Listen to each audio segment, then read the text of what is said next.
we need some kind of intro for this, Ben. Ah, well, that'll do.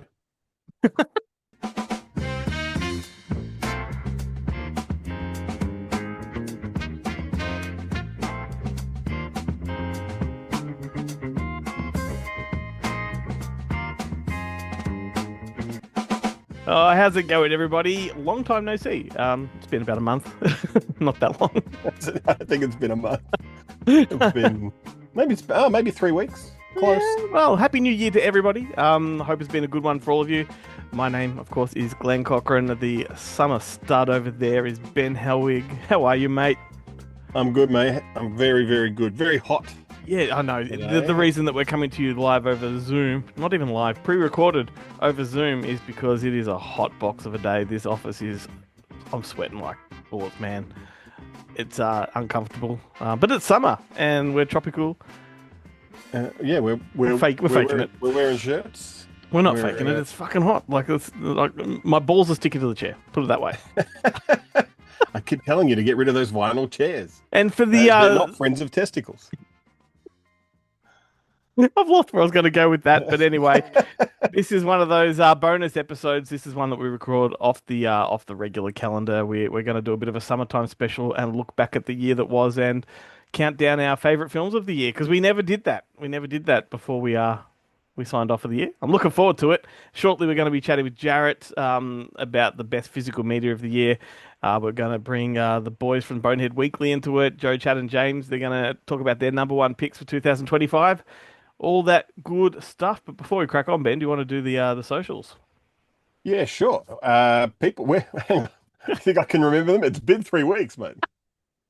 You know what? For the first time, we've gone that 3 weeks without much contact at all. Usually, you and Yeah. I are very, chummy and chatty, but I think both of us hit that fatigue No, I hard. think I think most of our conversations have been revolving around what new things KFC are introducing. Yes. Like KFC are trialing a breakfast menu at Sydney Airport. God damn it, book me a flight. Oh, I think I actually read since then that they're rolling it out. I think to most stores. Dangerous, dangerous. Dangerous, It's dangerous. always at the time I need at least. Well, for all of that and more, you can head to goodmoviemonday.com where you will find links to all our social media, Facebook, Instagram, TikTok, True Social, all of the ones. I don't know. Are we on Rumble, True Social? I don't know. Bumblebee, was it? I don't know. Bumble, Hinge. Let's just We're on Grinder. We're on Tinder. We're on yeah, let's just say all the important ones. all the good ones. Yeah, why You'll not? also find past episodes. Hmm. You'll find our merch, which you can buy. You'll find there's a little donate tab on the top corner if you want to send us a few shekels to help us keep the show going. We appreciate everyone's help in that regard. Did you say I merch? We got merch. We do have merch. We've got Yeah. whiskey glasses. We've got cups. We've got shirts. We've got cigar cutters. That we don't have cigar cutters. Settle down. Job well done. Job well done. Thank you. Um, Thank you. I'm a bit out of practice, but I think I got there in the end. we're not going to muck around with this one because this could potentially be a very long episode. So let's just get on with it. But before we go counting down anything or whatever, I just want to pick your brain. Like we haven't spoken much over the last few weeks, and I just want to know what have you been watching over the summer? Look, funnily enough, not that much. Yeah. I spend a lot of the time, as I always do, cramming 2025 films into the thing because I miss a lot during the year. Yep. Um, but I did manage to catch, look, some that were never going to be potentials for me, I don't think, but I did watch Hunting Season, that Mel Gibson, Yep. the new Mel Gibson movie, which was actually pretty good. It's just, I wouldn't have say it's like a, I wouldn't say I it's a I top am 10. enjoying the Mel Gibson direct to video stuff. Like Yeah. I think it's where he belongs Really now, nice and stuff. I'm happy to see him there. And I think what he's producing within that realm is kind of quality. So Yeah. yeah. Um, I did just watch the Chevy Chase doco, which was, Where is yeah, it? I've been looking for it. well, yeah, look, you've got to use some special tricks because it's only on Yeah. NBC Universal at this point, and seemingly on the internet, there's no plans to broadcast it in Australia that have been Yeah. confirmed. Yeah. But it was great. It is as good as the John Candy one. Good. Probably, not better. It does have look. The woman who makes it puts herself in there too much, in my opinion. Yep, sure. But otherwise, it's pretty good. And there's some great like footage that I've never seen of Chevy Chase cracking the shits during a Yeah. like a Caddyshack interview, which Yeah. is like in the opening credits of the thing. And the other guys like Bill Murray just standing there like a stunned I mullet. I have seen that and it's Yeah, glorious. It's uncomfortable and glorious. yeah. Yeah, cool. Um, but then there's another interview, and they've switched positions Yeah. later in the doco where they show one where the with a woman doing the asking the questions, and he is like funny and happy to be there, and Yeah. I think he's just yeah, one of super those guys you got to professional. catch him in the moment and you never know what that moment's going to be. Yeah. I Yeah. mean, look, it's funny. It does like a lot of his detractors, and they do talk about it. It sounds like he hasn't really changed. Like it's Yeah. just that some people, some people can kind of handle it, and some people Mhm. can't Yep. really. And some people are just as much of an asshole as he kind of is, and that's where a lot of the kind of bigger problems come from. Yeah, looking forward to that one. Yeah, pretty good. Yeah, cool. What else did I watch? Look, I started a lot of stuff and then was like, I don't like this and I'm not going to force myself to watch it. Cool.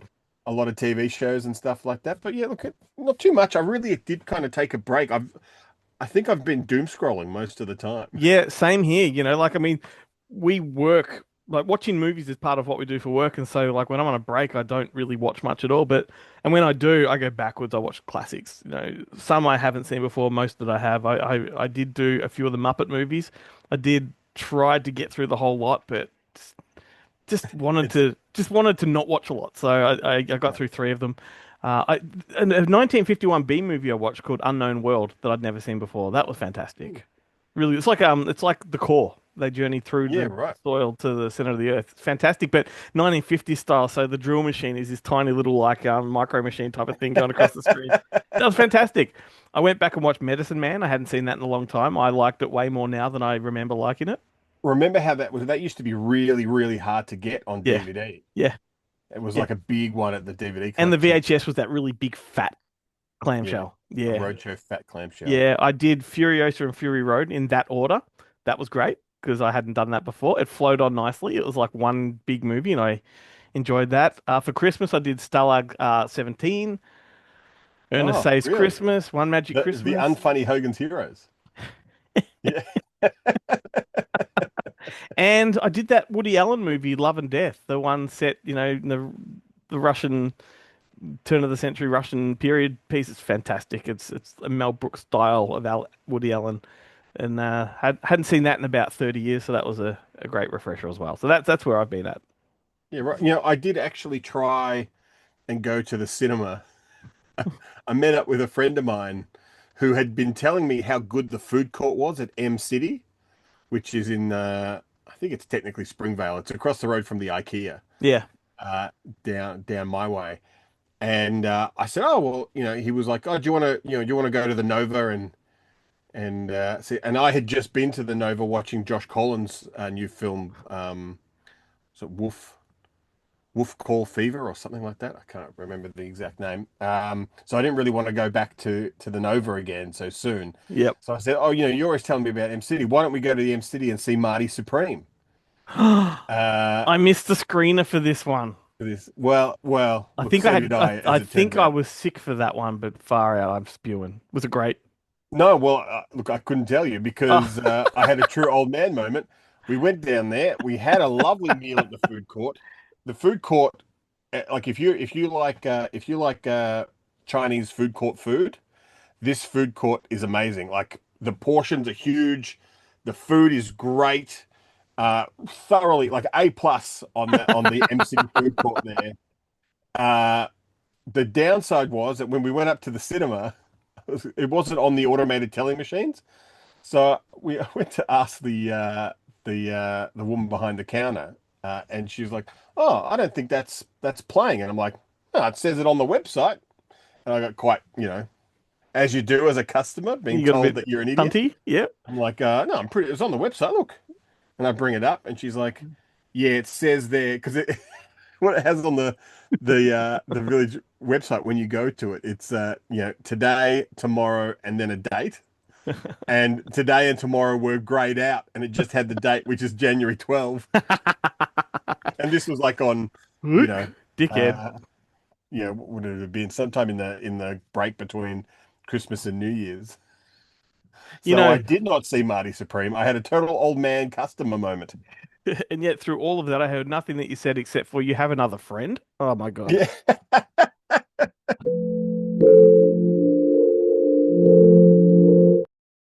Ben, not too long ago, in fact, I think it was yesterday, you suggested that we talk about discoveries and first time watches. And so that is what we're about to do. And I regret saying that because I've forgotten half the movies I recommended through the year, and all I could go through was the movie challenges that we Uh-huh. did, Uh-huh. which I always used as an excuse to watch new film, like not new films, but films that I had not seen for whatever reason before and wanted to Yep. check out. So there's like luckily there is a bunch of them, and I think you're going to be quite impressed with this list. Oh, fantastic. So the listeners can go back and listen to this year's back catalogue for most of the hear us talk about most of them. Okay, cool. Excellent. Because when you came up with this idea, I said, yes, that's a great idea. And then I thought to myself, shit, what is there? What did I miss? I've come up with four that came to my mind quite quickly. All So right, what are your four? all right, so we binged this TV show in the last 2 weeks. White Lotus. I'd never seen it before. Everyone's telling me I should watch it, and I did, and we got through all three seasons like that. And what a fantastic show! Can't decide on what season I like the most. Probably the first, just because it had that wow factor. Like this new show, it's impressive.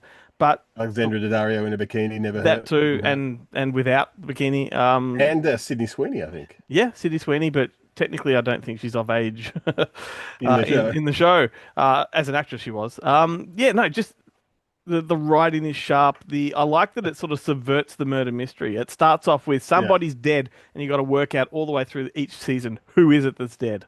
That's it. And it's Mike White Yeah, of Orange County fame.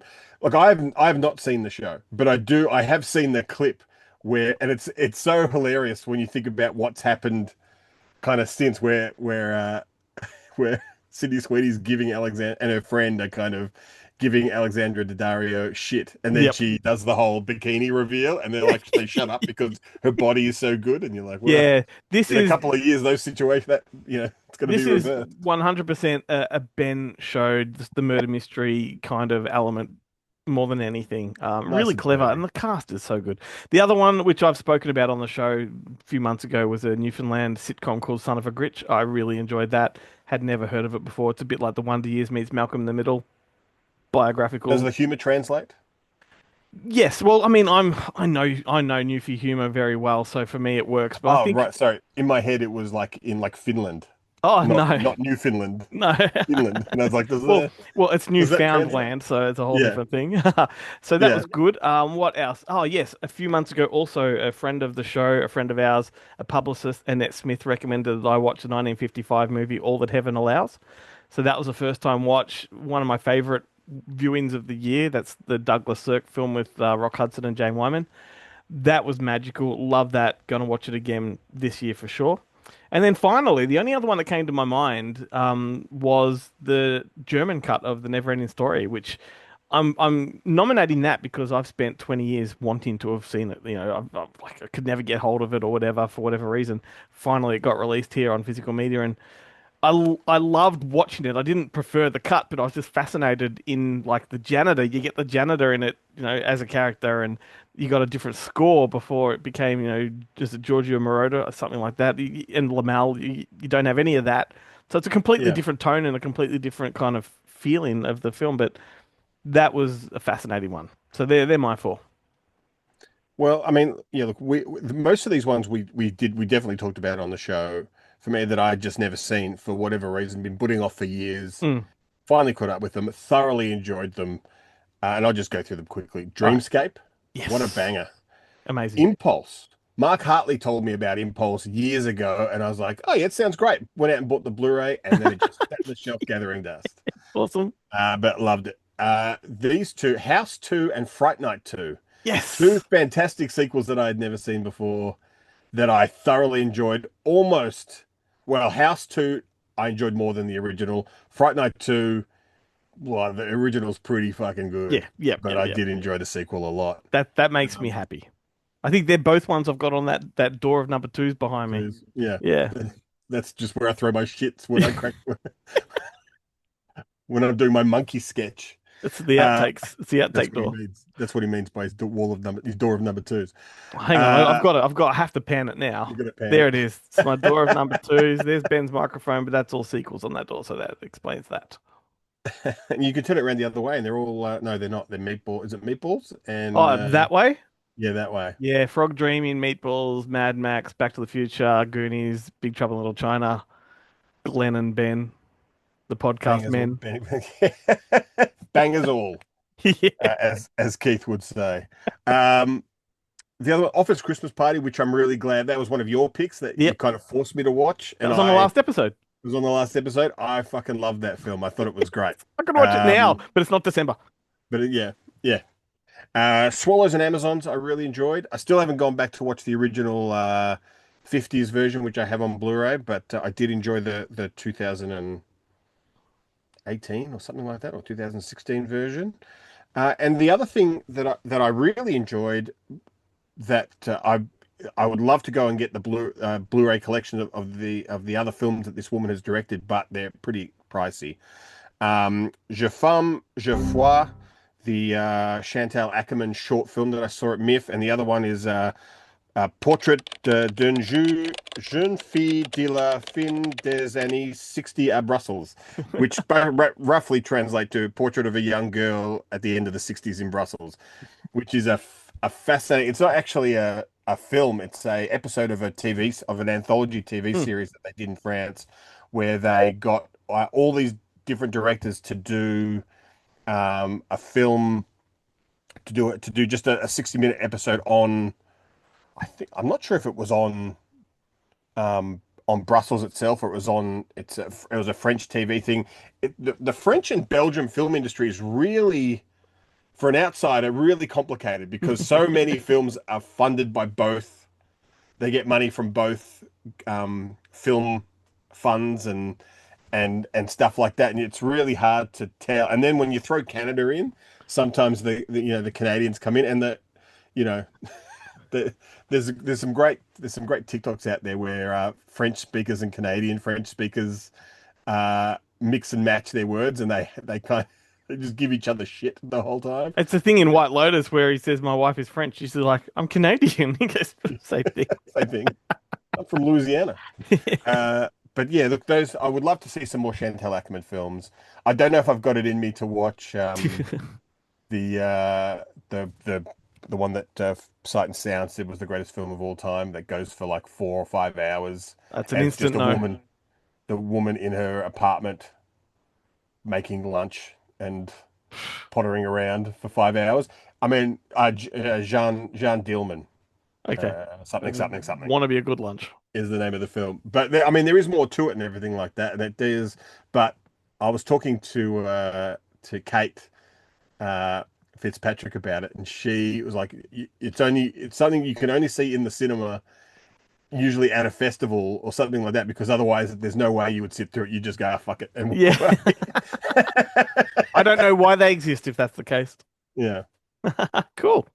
All right. Well, let's start the countdowns. We'll maybe start off with Jarret. Let's have a word with him, and I think he's going to show us our his top five physical media releases of the year.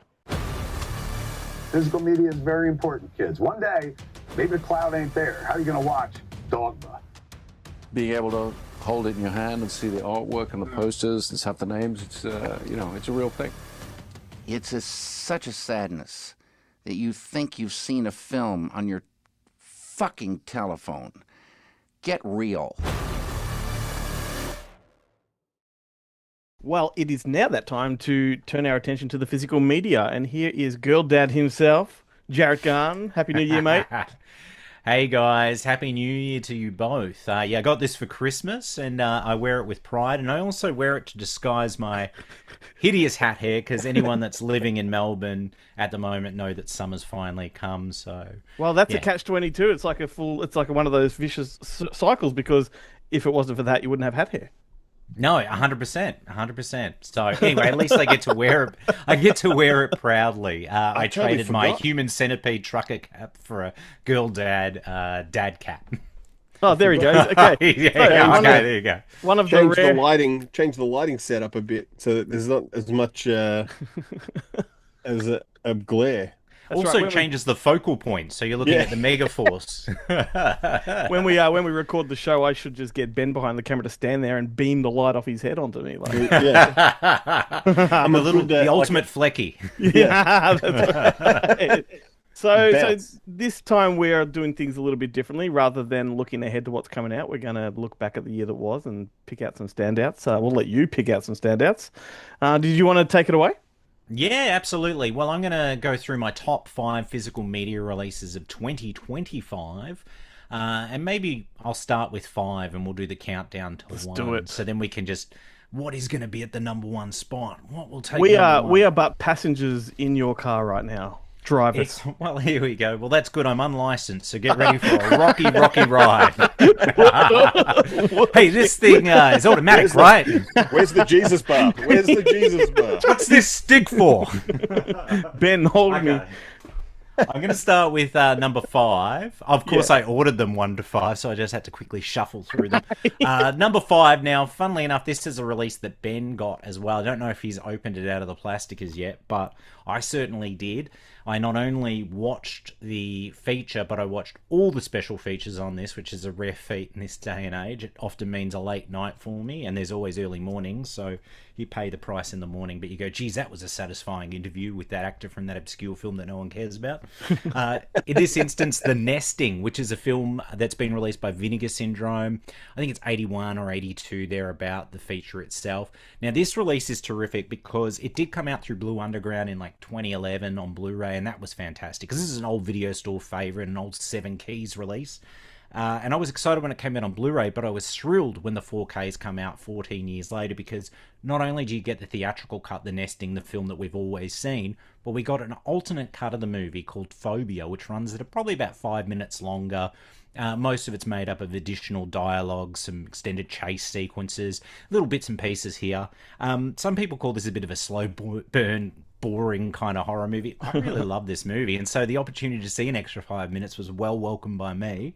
It's got all the Blue Underground special features as well as a whole heap of new special features, but there's no one else out there that would have done this film the justice than Vinegar Syndrome, because they've gone back to the original camera negative and been able to do a scan and restoration of Phobia, as well as the theatrical cut, The Nesting, and then just layer it special features on 4K UHD and Blu-ray.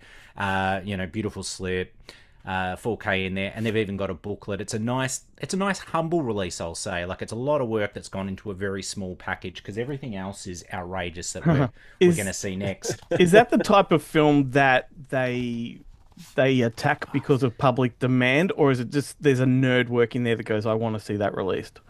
Vinegar Syndrome is 100% nerds. Yeah. 100% nerds. And then there's occasionally they go, okay, in order to get these kind of films out and even more obscure gems, we're going to have to do a Mac and Me or a Jade or something of that nature just to sort of keep the wheels Don't moving. besmirch Mac and Me.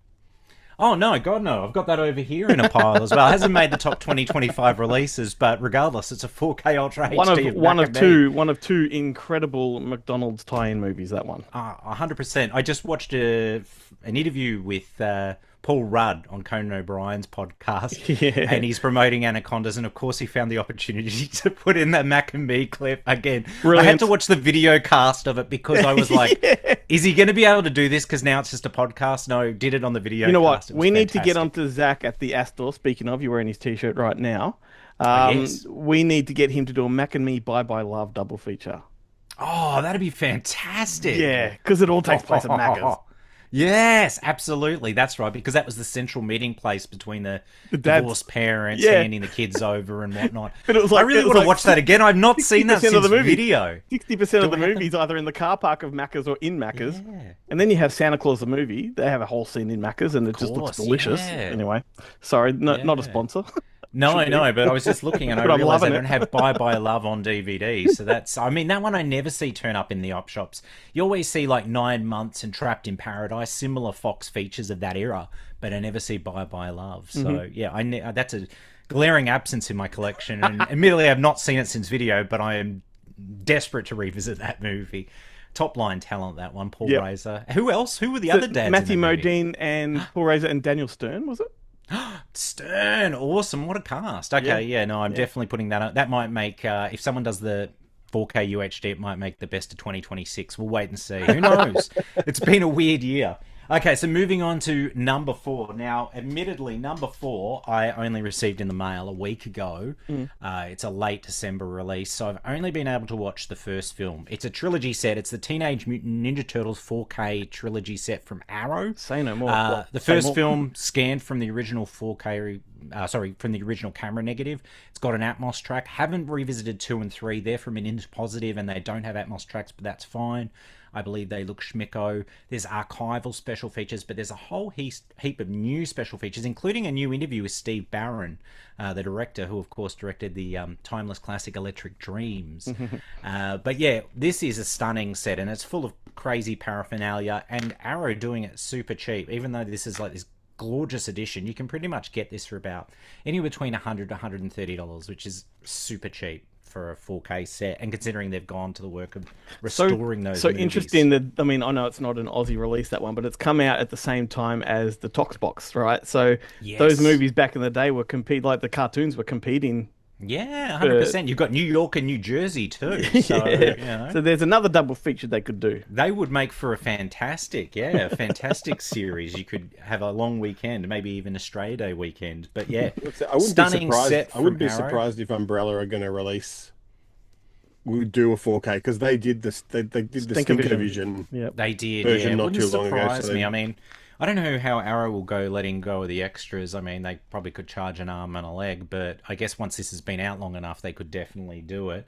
I mean, they'd have to do something pretty special for me to upgrade from this set. I mean, I haven't done the Tox box from them only because I bought the US release because I never thought that was going to get a local release. It may be that at the same time that those extras were being created, some other extras were being created. I don't want to tell tales out of school, but okay, all right. Then. The only thing that irked me about the Tox box was the fact that we're in 2 slimline covers, not like... Yeah, I know. They should have been individually housed with their original theatrical key art. I know. And, I mean, that Melvin cut, the Mr. Melvin, would have been a terrific addition as well. So, who knows? I mean, that's only been the US and Australia. We don't have a UK release. The films were with 88 Films in the past, so there's every chance that 88 Films might do a set, and if they do, it could be the definitive set. I mean, they've just released The Nesting as well, but I don't know if they've done a 4K or Blu-ray of it, and I don't think it's got all the Vinegar Syndrome special features on it, so yeah. Moving on, number 3, guys. Okay, number 3 is just a beast. Number 3 is... Yeah, I was waiting for that. This is like the ultimate edition of the film that never deserved an ultimate edition. Let's face it, The Keep is not a great film by anyone's standards. I've got a soft spot for it ever since video. I mean, I'm not even a Michael Mann fan. Outside of Heat, I'm not... Well, I don't really Michael like Mann's anything not he's even done. a fan And of that. yeah, no, exactly. Not this cut. And we'll never see like his cut because... Well, they didn't shoot all of it, and apparently the rest of it's all lost. But this edition of The Keep is just something to behold. Not only does it have an abundance of special features that just outweigh the Vinegar Syndrome release, and a lot of paraphernalia, including a press kit, lobby cards, a hardbound book, which is terrific. It's even got an essay on Tangerine Dreams music in it by David Michael Brown, which I read the book thoroughly. I went through all the materials and looked at and read everything before I put the film on, and then yep, you sit down and you watch, and yeah, it's The Keep. It hasn't really changed. Haven't tackled the documentary yet, but look, it's just so outrageous. I had to get it, and yeah, like I mean, they are doubling down on these big packaging drive. I know. It's so impractical for a collector, but at the same time, I've got this in the must-have. never-ending story, and it's like, yeah, I don't know where to store them at this point. I've got in time, the stunning. Vinegar Syndrome Keep, and I know for a fact that the imprint version is superior. Like hands I don't down, think hands the down, doco right was down to even- the encoding the actual feature itself. Yeah. It's But I don't just... think the doco was finished properly on the No, well, I was so Cinemas. surprised when it was announced for the imprint edition it was going to have it, because it was one of those documentaries I've been following on Facebook for years, like the Empire Pictures documentary that's been in production for about 7 years. Yeah. And that documentary, I just figured, am I going to see it in my lifetime? And sure enough, it's included on this release. So, yeah, a terrific release. It's just something out of this world. Like, it was even better seeing it in person, like when I finally received it. Yeah. It's so rare. In fact, after I go through these top 5 releases, I'm going to give you a quick worst 3 releases Awesome. as well, which Love I it. think I only own one of them, but I didn't pull it from the shelf to show you. Okay, so moving on to number 2. Number 2. Now, this is something I thought we would never see in our lifetimes. Freaked. Yeah, 100%. The Tom Stern, Alex Winter feature film. I did have the old Anchor Bay 2-disc DVD release, and I sold it some time ago because there was a rumour that Vinegar Syndrome were going to do this a few years back. Never materialised. But through the wonders of Umbrella and Drafthouse, they were able to license and restore this film, because this one was trapped in the Disney vault because it fell in the Fox catalogue. So they were able to do, and they've done an outstanding job, not only with the film itself, but with the amount of special features, all the archival content from the Anchor Bay release. Atop of that, you've got new special features, interviews, plus a lot of rehearsal footage. There's even a work print version of the movie. It's outrageous. 3 discs, 4K and 2 Blu-rays, and this edition is just bananas. I've got a lot of time. There's another part of it that's somewhere around here as well. I've got a lot of time for Alex Winter. Like, you know. 100%. I've even his most recent film, which arguably wasn't the greatest adulthood, I still quite like, with Josh Gad and that bird from Skins and Crawl. I can't remember her name. Yeah, I know the one you mean. Or something like that. Kyla Scoladero. Yes, that's the one. Yeah, absolutely. But that was a pretty good film. I mean, I think that the concept was better than, say, the execution, but I still really dug it, and I love his documentary work as well. And back when my son was little, we used to watch Ben 10 together, and he directed the Ben 10 movies. Oh, I had no idea. Alex Winter, yeah. There's no end to that guy. Like, he does all this voice work, documentary, feature. He's been trying to make the Gate 3. So I know. God, it was going to be Gate 3D too. 3 in 3D. Oh man, I hope he never gives up on the dream of making that film, because I'll be first in line to see it. Okay, so that leaves us with one last release. Now, this last release, I know I said with the last one I thought we'd never see Freaked make it to home entertainment, let alone 4K outside of that DVD release. But this one... Can we guess? Yes. Oh, yeah, can we guess? I mean, 100%. I mean, I have no fucking clue, but I reckon Ben might be better at trying to figure out what the fuck number 1 would be. Well, my guess is that, you know, the film that we can't believe has made it to a HD format, Heavenly Bodies. No, it's not Heavenly Bodies. Was that 2025 or was that 2024? I can't remember. No, it's 2025. It was 2025. I did order that and Paradise, and I've got them both, but I have yet to revisit either of them. But I have read the liner notes. Is this one fantastic? Is this one you've presented on the show before? I can't remember if I did. I know I spoke about it in our group chat. Fuck it, put us out of our misery. Okay. It's dirty work. Vinegar Syndrome's dirty work. Because I know that as soon as I watched the dirtier cut, which I thought we would never see, I raved to you guys about how good it was. It was great to watch as an alternate cut of the movie. But this I still edition, haven't watched it. It's just insane. Oh, you got to. I haven't watched the work. That's the only thing I've not watched on this yet, the work print version of the movie. Yeah. And I will get there. But to be able to watch the original theatrical, the dirtier cut, and every single special feature on this outside of the work print was a hell of an achievement, because this was right after my daughter was born, and at that time she did sleep here and there, so you could put stuff on while she was sleeping in your arms. Not anymore. She is a product of dirty work, so exactly 100% precisely. Magnificent edition. Of course, this is the deluxe edition that went out of print super fast through Vinegar Syndrome, but liner notes again, read them back to front.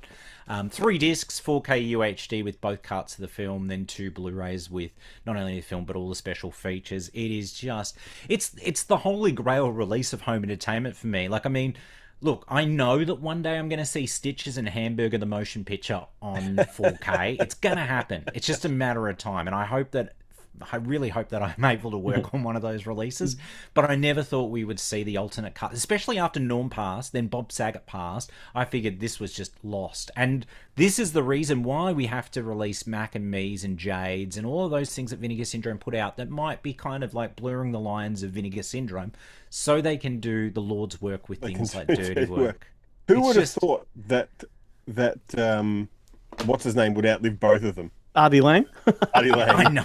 In fact, what they should have done, remember the puffy cover they did with Brain Dead on VHS? They should have had a puffy cover with Artie Lang's nose that you could just Nose, yeah. push it in. Yeah, that would have been a treat. I'm glad that we went with the nose and not the belly. Yeah. Well, you've also got I was talking to that guy. And what's it? Chris Farley had his nose bitten off by a Saigon whore. There's an interview with the Saigon whore on there. Obviously, Chris Farley's not around, so he couldn't provide an interview. But there is an interview with the Saigon whore who bit my nose off. And they talked to Trailer Howard. Who on the release? Trailer Howard, the love interest. I had a major crush on her from like Two Guys, a Girl, and a Pizza Palace. I have a feeling that she might not be on this. I'm not sure. Oh, no, now it is a while back because it feels like a lifetime ago. It was 9 months ago that I looked at it. Now I'm thinking about it. Maybe there's a pretty extensive documentary. It runs for about an hour or so.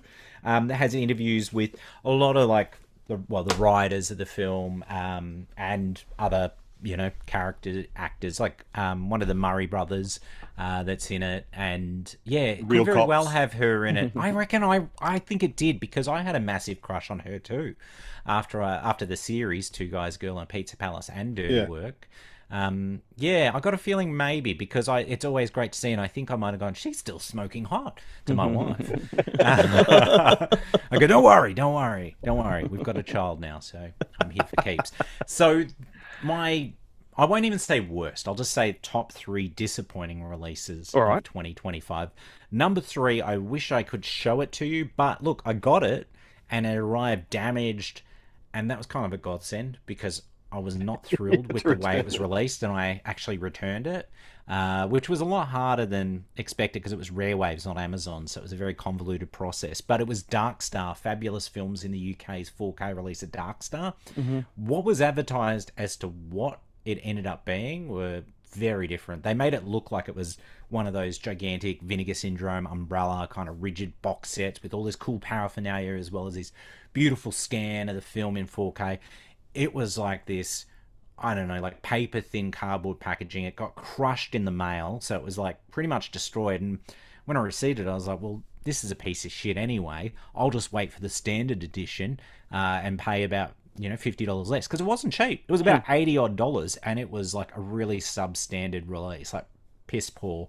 Obviously didn't get to watch the feature to see if the restoration was great or not, but it wasn't even like the special features there was anything that was new so much as just the presentation of the film, and really underwhelmed. And so it was one of those returns that I wasn't shattered about. I was like, well, this has kind of worked out well in that regard. I just want all the Carpenter films to come out like the Studio Canal ones. Like the Studio Canal one, because Universal in the UK did the thing like that to keep that consistency among them. Agree, but Fabulous Films release was god-awful, like really just, die out. Anyway, I will pick up the standard release. Not so fabulous. I will pick up the standard because, of course, I just want the film in 4K, and I did sell the Blu-ray ahead of receiving the 4K. So now I have no copies of Darkstar at present, which is odd because at a point in time I had 2 copies on Blu-ray. So that's one of the most worst. Number 3. Number 2, I'm going to go with, and I do actually have this one. It might be filed or it could be in one of the many stacked behind me. And this one's kind of 2 labels have done dirty to this film. Ace Ventura: Pet Detective. Now, the release I've got's the Shout Factory release from the US, but of course, Imprint's released it locally. I think it's part of the Imprint line. Maybe it's just Viavision. I think it's Viavision. I think it's just Viavision. Yep. And admittedly, Viavision have done a better job by putting in the rigid box with the steelbook and the original theatrical key art. But what I can't understand, and what I'm hoping, and while I'm not going to open this out of the plastic anytime soon, is that Arrow might end up licensing this film and releasing it in the UK, because it's Morgan Creek who produced it. So, and they've done some licensing from Morgan Creek in the past, and they've got an ongoing relationship with Warner. But the reason the US release, and even the Imprint release or Viavision release, isn't crash hot is that they've gone to no real effort to put together a comprehensive extras package. They've done the 4K scan of the original theatrical cut of the movie, which is terrific, sure, but it's not the film we remember that we grew up on home video with, or the version that was released first on DVD with the added hilarious scenes not seen in cinemas, including, Heinz and Velvet, trainer of the Dolphins. There's so many great moments that are in that video release that have been lost subsequently on Blu-ray and now on 4K. So not offering that alternate cut.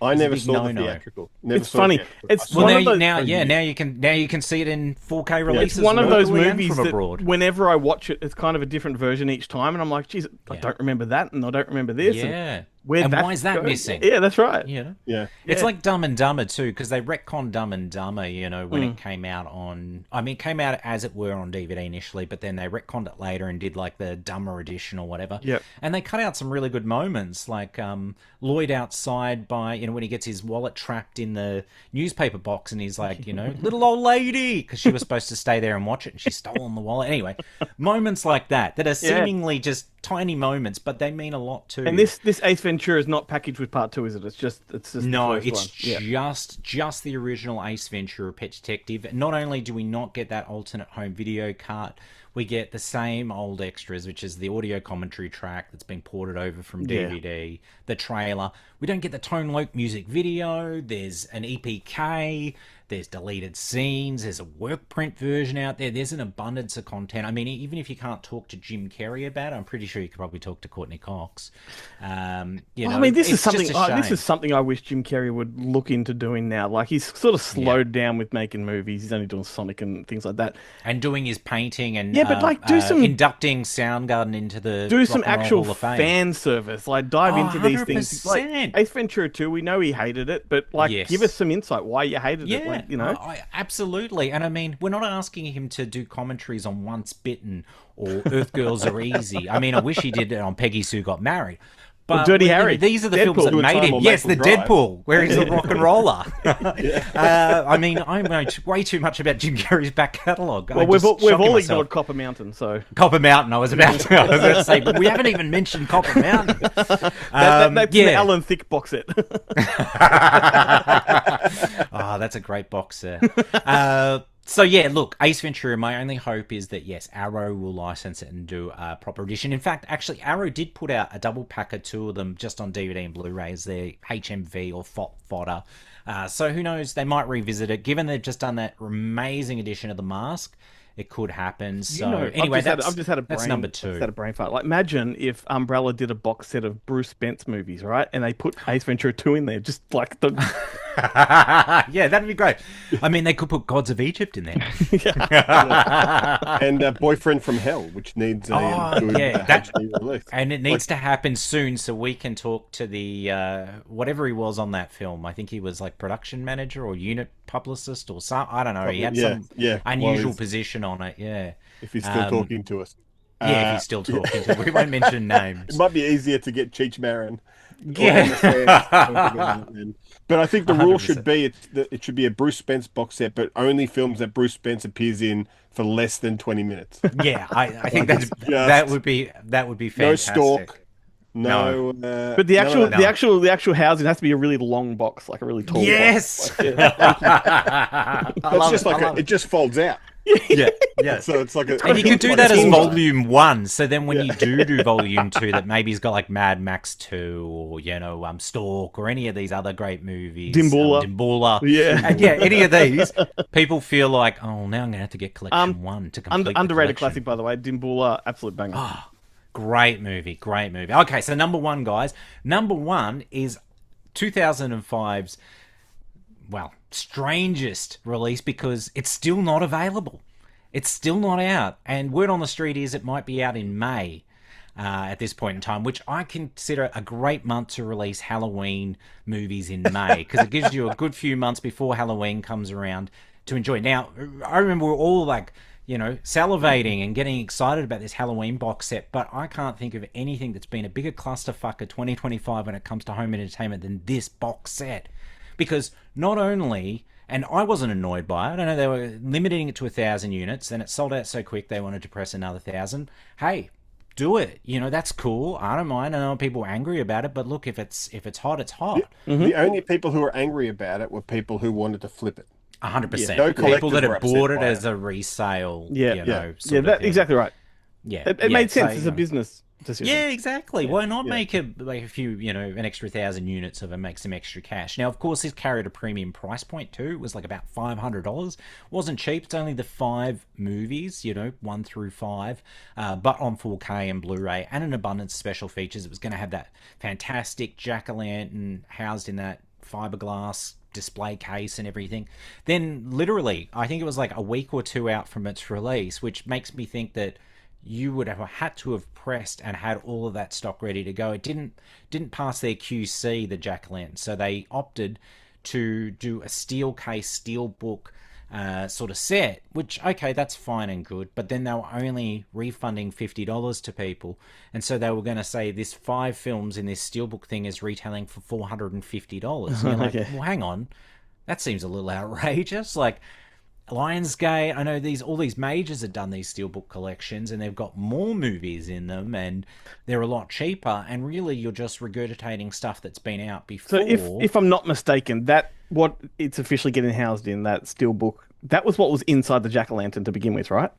No, it's a little different because Okay. I think they sat in there, the steelbooks in the jack-o'-lantern. Now this thing they've done an outer case for and made it look a lot better. Yeah, and admittedly, look, it is schmick, and I would love it. Like, I think it's a fantastic thing, but for $450, no, and not when you're advertising something. Then a week out or 2 weeks out from release, suddenly changing, shifting gears and going, "Oh, we're not doing this anymore." Not when it was it had already been delayed by 3 or 4 months. Totally, because I think they'd pushed it to December, then pushed it to January, and now with this new steel case, they've pushed it out to April or May. It's just, it's pretty crazy. I mean, it's sad too, because I can understand their position, but you would think that you would have had a prototype of this jack-o'-lantern so long ago, before you even put this thing up for pre-order, that it wouldn't have been such a fuffle. Let's sign off on that. Even if you go, okay, we're going to push it to October next year. We're not doing the jack-o'-lantern, but we've expanded and we've actually licensed Halloween 6, 7, and 8, whatever to include in it, given it more of an offering rather than a $50 discount. Well, I mean, Vivision have the Rob Zombie ones, right? So they could have thrown They those in. do, but there's no 4K scans of those films, so I think they would have had to have gone with Blu-rays, and people would have been like, what are you doing? It would have been like when Arrow did the Child's Play box set, but did Child's Play 1 on Blu-ray and the remainder of the franchise on 4K, and it was just sort of, what's the story? Why? I don't know if we ever really got an answer. Do a cheeky upscale. Yeah, exactly. Well, I mean, it had a US release in 4K from Scream Factory, so that was baffling. But anyway, look, not to shit on them too much, I just think it was a badly sort of handled situation. If you're going to do something like that, drop the price significantly. You've sold enough units, and I understand that obviously there's a lot of people must have cancelled because this thing's now available for pre-order again. So, and they haven't increased the pressing. Overall, it really is a small blemish for Vivision, like, because you've had to keep in your top 5. So, like, they've done some amazing 100%. And I mean, there's been some stellar releases. I know there's been some sort of and that's just because shit talking about their Silent Night, Deadly Night, but I think that looks like a stunning release. I almost decided to buy it again. I already own it on 4K, and I own the Blu-ray, so I'd really just be buying it for the extra paraphernalia. But when you do press kits and stuff like that, I love that stuff, because that's even better than essays, critical essays. It's like original marketing materials related to the release of the movie. Mind you, I quite often like to take a release into the toilet with me, and take 100%. Imagine taking a jack-o'-lantern with you, like. Totally. Well, look, if there's a power out, that'd probably be a pretty good way to take what they need to do is just replace the base with like a flashlight. That's how you could take it into the... Oh, it could be like Michael's hand, holding the knife. But, that would be terrific. But yeah, no, look, not a blemish. Like I said, Vivision and Imprint have done some stunning releases. They've got some cool stuff. They've got that Life Force release that's just come out that I'm actually desperate to see what that looks like in person. I think that's... I don't know if it's out now or it's out damn soon, but I'm desperate to see it, and I certainly hope they don't stop doing these releases. But now I'm kind of regretting, if you weren't going to do the jack-o'-lantern, you should have done something this big, you know? It should have been gigantic. It could have been amazing. But anyway, look, such are the woes of a physical They media. should have done all. They should have all been that size, just in an album, rather than the steelbooks just being that huge packaging. Yeah. So then I can take out All a five of them, book-sized Halloween 3. Yeah. That has like a little LED screen that plays That'd be the great. Silver Shamrock theme song when you Yes. take it out of the case. Yeah. Yes. Stuff like that would have been great. Every would've loved every that. copy of Part 3 has a hidden razor blade in it. Yeah, totally. And some temporary tattoos as well, so you can get some, little, what are they, druid sort of like tattoos on you and whatnot. But anyway, yes. Isn't that from Part 6, though? Yeah, but there's that whole angle of, was the witchcraft part of the druid sort of religion in 3 as well. Yeah, that's true. So it all kind of ties in together. But anyway, so that's the physical media releases. Look, I think 2026 is looking pretty exciting. There's some releases that have, like Vinegar Syndrome's just released the announcement for their releases for early next year, and one of which includes a 4K restoration of Dario Argento's Phantom of the Opera with Julian Sands. I would say possibly his worst film, but look, That was several after that. Officially the first import I ever purchased. That one back on DVD. I got it too. Yeah, I think it was like a label called Q-Pix or something weird and like I was so disappointed when I watched it, and I just had to keep 100%. going back to it to make sure I hated it. Yes, I know. And in that day and age too, we didn't own so many DVDs, so you would rewatch things you didn't quite like. And what was he said? He doesn't even give the Phantom a mask because he thinks that Julian Sands is too good looking to put behind a mask. It's like, well, then it's not the What's Phantom the point of of the Opera. doing this goddamn movie, And he's like, well, we'll get Julian Sands to get his dick out. And we're like, well, okay, that's not going to work for me, Dario. Unless that he's was in impaling Julian Sands' people contract. on it or something, I don't want to see that thing. Underwhelming film, and I can't wait to add it to my collection because, look, all the good Argento's been released on 4K, so now it's just filling the parts of the collection. And yes, I will buy Dracula 3D with Rutger Hauer on 4K if Vinegar Syndrome chooses to release it, or if anyone chooses to release it, because I don't know. I'm a completist when it comes to Argento. It's one of the few you do filmmakers 4K I will 3D? see through. I don't even own sequels to certain films because I hate the sequels. But Argento, I hate some of his movies, and I feel compelled to own them. Yeah, you're alone on that one. Yeah, I figured as much. I can't wait for I've the got the 4K 3D yellow. Blu-ray. What's that? Oh, nothing. Never mind. Oh, the what, Adrian Brody one? Yeah. Yeah, I've got that on. I think I had it on DVD. I had the local DVD. It was like, Look, Eagle or I'm something like shitting that. on him. And I upgraded to a like better edition. I like some of his bad movies. I didn't mind that Mother of Tears and Mother of Tears is yeah. Mother of Tears and Sleepless, I think, are two of his latter works. Stenhal that Syndrome, I aren't think that it bad. was. Yeah. Oh, Sindel Syndrome, Sindel yeah. And Syndrome, again, yeah. not one I mind either. Yeah, I think Sleepless was probably his last borderline good, great movie. But yeah, I liked that last one that you guys screened. Dark Monster Glasses. Fest. Yeah, I like that. There was things I liked about it, but it felt like what was his- Argento with no style. What's his Which is early kinda one weird. with Carl Malden? What was that one? Cat of Nine Tails. Cat of Nine Tails. Dark Glasses is like Yeah. basically Cat of Nine Tails. Yeah. Argento has an obsession with blind men because there's Suspiria as well, where the dog turns against him and gnaws out his throat. So yeah, I don't know what it is. It's like Tarantino with feet. Argento's obsession with blind men. Fulci needs to stab you through the eyes. Yeah. And, Argento just doesn't want you to see. Punish people. Yeah. And Tarantino, he just wants to. Well, we'll just leave it at that. Anyway, gentlemen, thank you very much. It's been a fantastic 2025, and this is being 2026 now. I look forward to bringing you the freshest releases. We'll be back at it in 2026 just as over a we move month. forward. March 2nd, we're back on the air, so looking forward to it. Excellent. Oh, and one last plug. A release that's just arrived in stores now is Tourist Trap, the David Schmorler classic, one of my favorite underrated, I say slasher films. It's a proto-slasher sort of film. Didn't we do a Rewind and Digress episode on that? 100%. I Go and look that it up. this morning. Go and look it up. There you go. And it's just come out. Beautiful edition from Umbrella. All new special features. There's some archival stuff from the Full Moon release. Look, I own every release for this. I own the Full Moon. I own the who did the UK release recently? Was it? It wasn't. Was it 88, 88? wasn't No. it? No, I don't think it was 88. It was someone else. Oh, or was it 88? I should be able to tell because I'll have it here under T and it should be visible, or it could be in a stack behind me. No, it'll be in a stack behind me. Regardless, yes. And now this edition, because it's got new content, including something that I worked on a video essay, but it's an exciting release. So, Tourist Trap out now. There's a little plug for that one. Awesome. Thank you again, gentlemen. So until until March 2nd, Stay physical. I'm not getting any better at that. It's Terrific TV Tuesday, the only Tuesday TV segment that drops on a Monday. I'm really disappointed in myself, Ben. I want to correct something I just said with Jarret back there. Bye bye love. It was not Daniel Stern. It was Randy Quaid. How does that happen in my world? I don't know. I couldn't say anything during that bit because I've never seen Bye Bye Love. Okay, well, I mean, you got two great actors there, Daniel Stern, Randy Quaid. You could interchange them, I guess. Yeah, they do. They do kind of, take each other's roles, right? That's right. All right, let's talk about television best shows of 2025.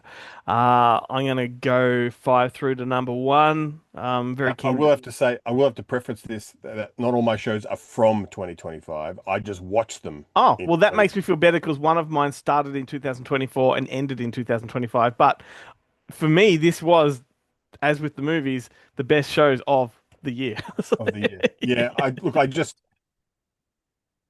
I went through like a lot of the films, a lot of the shows that started, but all I did was watch 1 or 2 episodes and then get sidetracked. I didn't watch the rest of it. You've got no fucks to give, so let's just do it. It. I'm going to start with my number 5. It was that show I talked about recently, Hostage, on Netflix with Saran Jones and Julie Delpy, about the French Prime Minister, the French President, and the British Prime Minister, and the Prime Minister's husband's taken hostage, and it's a bit like a British 24.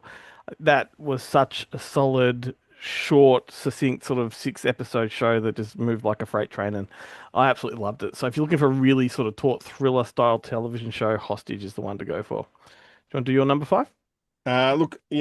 My number 5 is Downton Abbey because it did take up a significant portion of my year, and it does kind of count because the last movie I think only came out this year. Definitely grant you that. That ends the whole thing.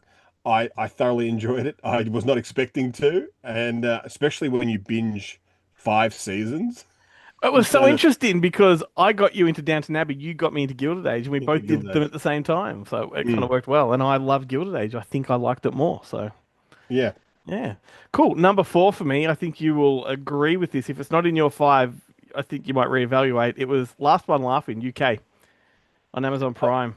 Yeah, no, it's not on my top 5. It was. What a great show. Yes, it was great. Like, I've seen all the other, or most of the other English-speaking Last One Laughing, the Australian one, the Canadian one, American one. This British one, hands down, the best of the franchise. Haven't laughed this hard in a long time. So if you like a good laugh, it's just comedians thrown into a room for 7 hours, not allowed to laugh, got to try and make each other break. And it's just absolutely side-splittingly good. I think one of the funniest moments in television history is when Bob Mortimer asked Harriet Ainsley if she got a divorce because of the diarrhea. Yeah, diarrhea. I mean, hilarious. Bob Mortimer sells this season, like absolutely. He's signed on for season 2 as well. He takes the ends of 2 carrots and just whacks them in his eyes, and it's the funniest fucking thing you could ever see. So that's my number 4. For me, it's Mobland. Oh yeah, the Tom Hardy gangster show, which I kind of put it like in along with. I watched this other one just recently which I was kind of saving for next year, but then I thought down with it, called McMafia, which is despite the name, McMafia is it's that very classic story of this kid comes from a Russian family of mobsters, and they've lost all of their crime empire has been destroyed. They've been sent to live in exile in the UK, and they've sent him to the best schools, and he's become this incredibly successful hedge fund manager. But then something happens and he gets pulled back into the family business, which is phenomenal. Just when I thought I was that and Mobland. Yes. Two mob related TV shows. Excellent. were fantastic. I have to get into Mobland. I haven't started yet. Mobland is a 2025 show. Unfortunately, um, McMafia, I think he's from like 2018, but it does the guy who's the star of it is from Happyland. What's I don't know. that the British one that I think you really liked, where it's the woman cop. She's like a sergeant, and she's So looking many of after a those. grandkid, and the guy gets out of prison who caused her daughter to commit Yeah. suicide. Yep. It's not coming to me though. Anyway, I think it's called it sounds like Happy Valley. Happy Valley, of course. Yeah, I'm Yeah. not. I haven't never got into that, but it's one I Oh, I thought always you recommended it on the show once. Maybe happy. I. No, but there are shows like it. I might have referenced it. Yeah, but the show itself sounds like something like Ronald McDonald would get into, and when Yeah, he yeah, leaves the it's a underworld really. and becomes a I, gangster or something. I think the real reason it only went for one season, never got renewed for a second, is because it's just terrible name. It has Yes. absolutely nothing to do with the show. All right. Well, my number three is surprising to even me. It is Skeleton Crew, the family-friendly Star Wars series with Jude Law, and I think I like that because I've been so out of the Star Wars game for so long and never been interested to get back in. None of the other series, Hang on, Mandalorian and whatnot. Yeah. it's TV. Are you sure it's not Rufus Sewell? No, they've switched. He's doing movies now. And just the fact that this show was a standalone, it didn't rely on having any kind of not preconceived knowledge of other shows in the Star Wars canon.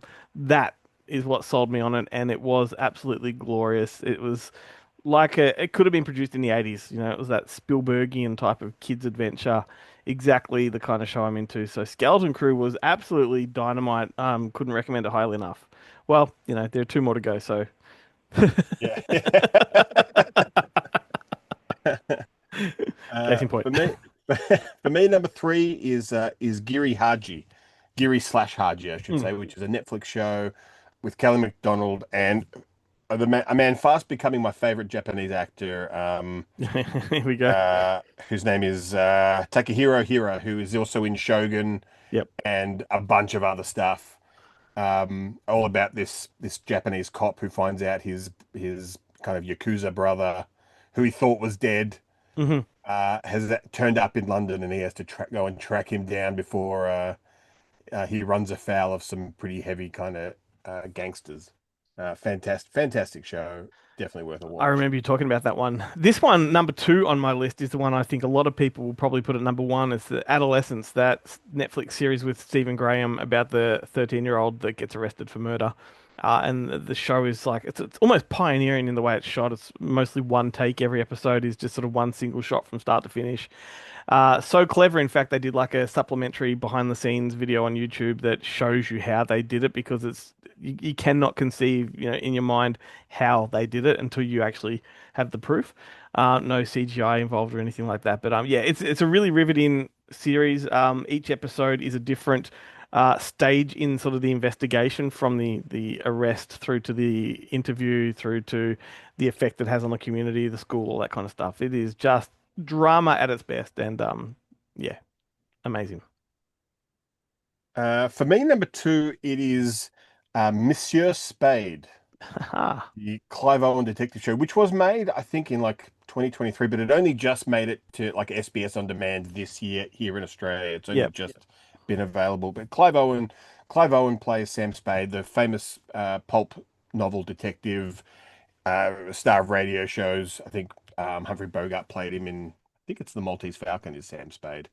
Um, but this time it's Clive Owen, and it's post World War II. He is retired to France, to the Loire Valley in France, and his wife, who was pretty well off and lived in a lovely chateau with a swimming pool and stuff, has passed away, and he gets embroiled in a murder mystery that has a lot to do with the French kind of when they pull up stakes in Algiers, hmm kind of there's a lot of kind of controversy around that, and there's a lot of soldiers suffering from PTSD and stuff, and they're in this kind of small town, and he has to deal with all of that.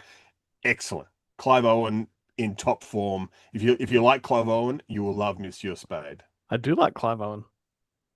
We should make And more you will movies. like Monsieur Spade. Yes, excellent. Number one on my list.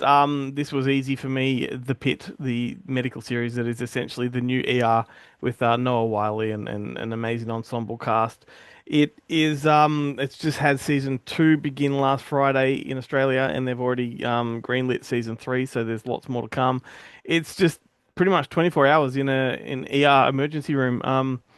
Under the most horrific circumstances. Somewhere in this series, I don't know what episode, there's a mass shooting, and so you see the ER go into overdrive and what that's like, and how they have to prioritize people. It's just a really like I think it's better than ER. ER obviously overstayed its welcome back in the day, but this apparently was designed to be the ER. Revival series, like the what do you call it, the legacy series, but there was, yeah, I think Michael Crichton Estate stop that from happening, and there's some legal tussles going on behind the scenes with this, but it is, yeah, it is drama at its best. That's why it's number one. The Pit. Can't wait to get stuck into the next season. Well, look, my number one, which I'm very, very surprised didn't make your top 5 at all, was Department Q with Matthew Good. It's in my honorable mentions.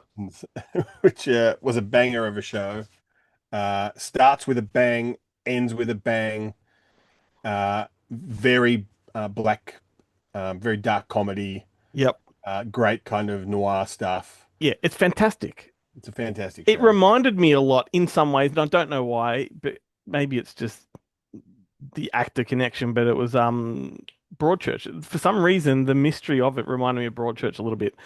But yeah, that's a great series. Yeah, honorable mention for me. So I may as well go through some honorable mentions before we push on. Department Q, North of North, which I spoke about recently, which is that show, the comedy set up in the Arctic of Canada. The Studio with Seth Rogen. I thought that was fantastic. Top End Bub, which I didn't think would make honorable mentions, and the more I think about it, the more I just enjoyed it. It's the TV version of Top End Wedding. I like that. Untamed, the Eric Bana Sam Neill series set in, is it Yosemite or one of those big national parks. That's a great murder mystery. And The Last Frontier, which I've been talking about on the show recently, which is interesting because that's the one with Jason Clarke, and it got cancelled right as I finished it. It got cancelled, and I'm like, fuck. There's a little bit of mystery left to be told in this show. And after they cancelled it, its performance and its ratings went through the roof, and it's now become one of the top, platformed shows on whatever fucking, is it HBO? I think it's HBO Max. And so maybe there's enough interest behind it now for them to actually reconsider the cancellation and bring it back because it's so good. This is it's like a fan revival, or a when a band breaks up and then their song gets used in a commercial, and all of a sudden it goes nuts, and people want them to tour, and they're like, oh, but we broke up like 3 years ago because no one gave a shit.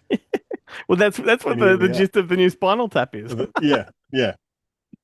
For cool. me, I mean, look, I would say Pluribus Yeah. falls into that honorable mentions. I've thoroughly enjoyed that. I mean, look, there's shows that have just been continuing, but Landman, I've been eagerly watching this year. Darby and Joan, the Brian Brown, Greta Scacchi. I couldn't get past the first episode of that. Yeah, you're missing out, mate. Might have to go back to it. I think it's one of those things that if you went to a lot of caravan parks as a kid, Well, I did very much. It's like it is. There's a lot of that kind of stuff in it.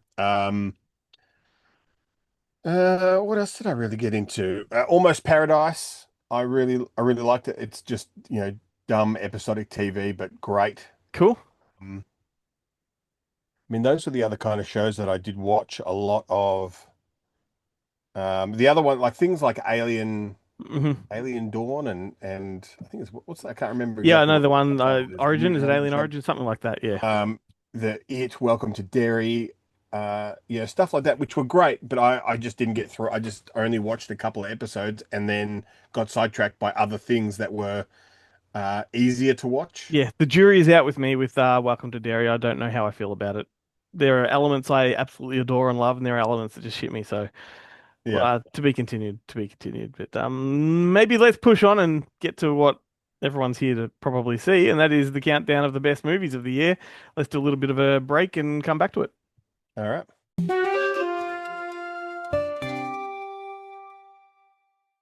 Hey Ben, you want to see the rarest sight known to man? Sure. It's me wearing shorts. Ah!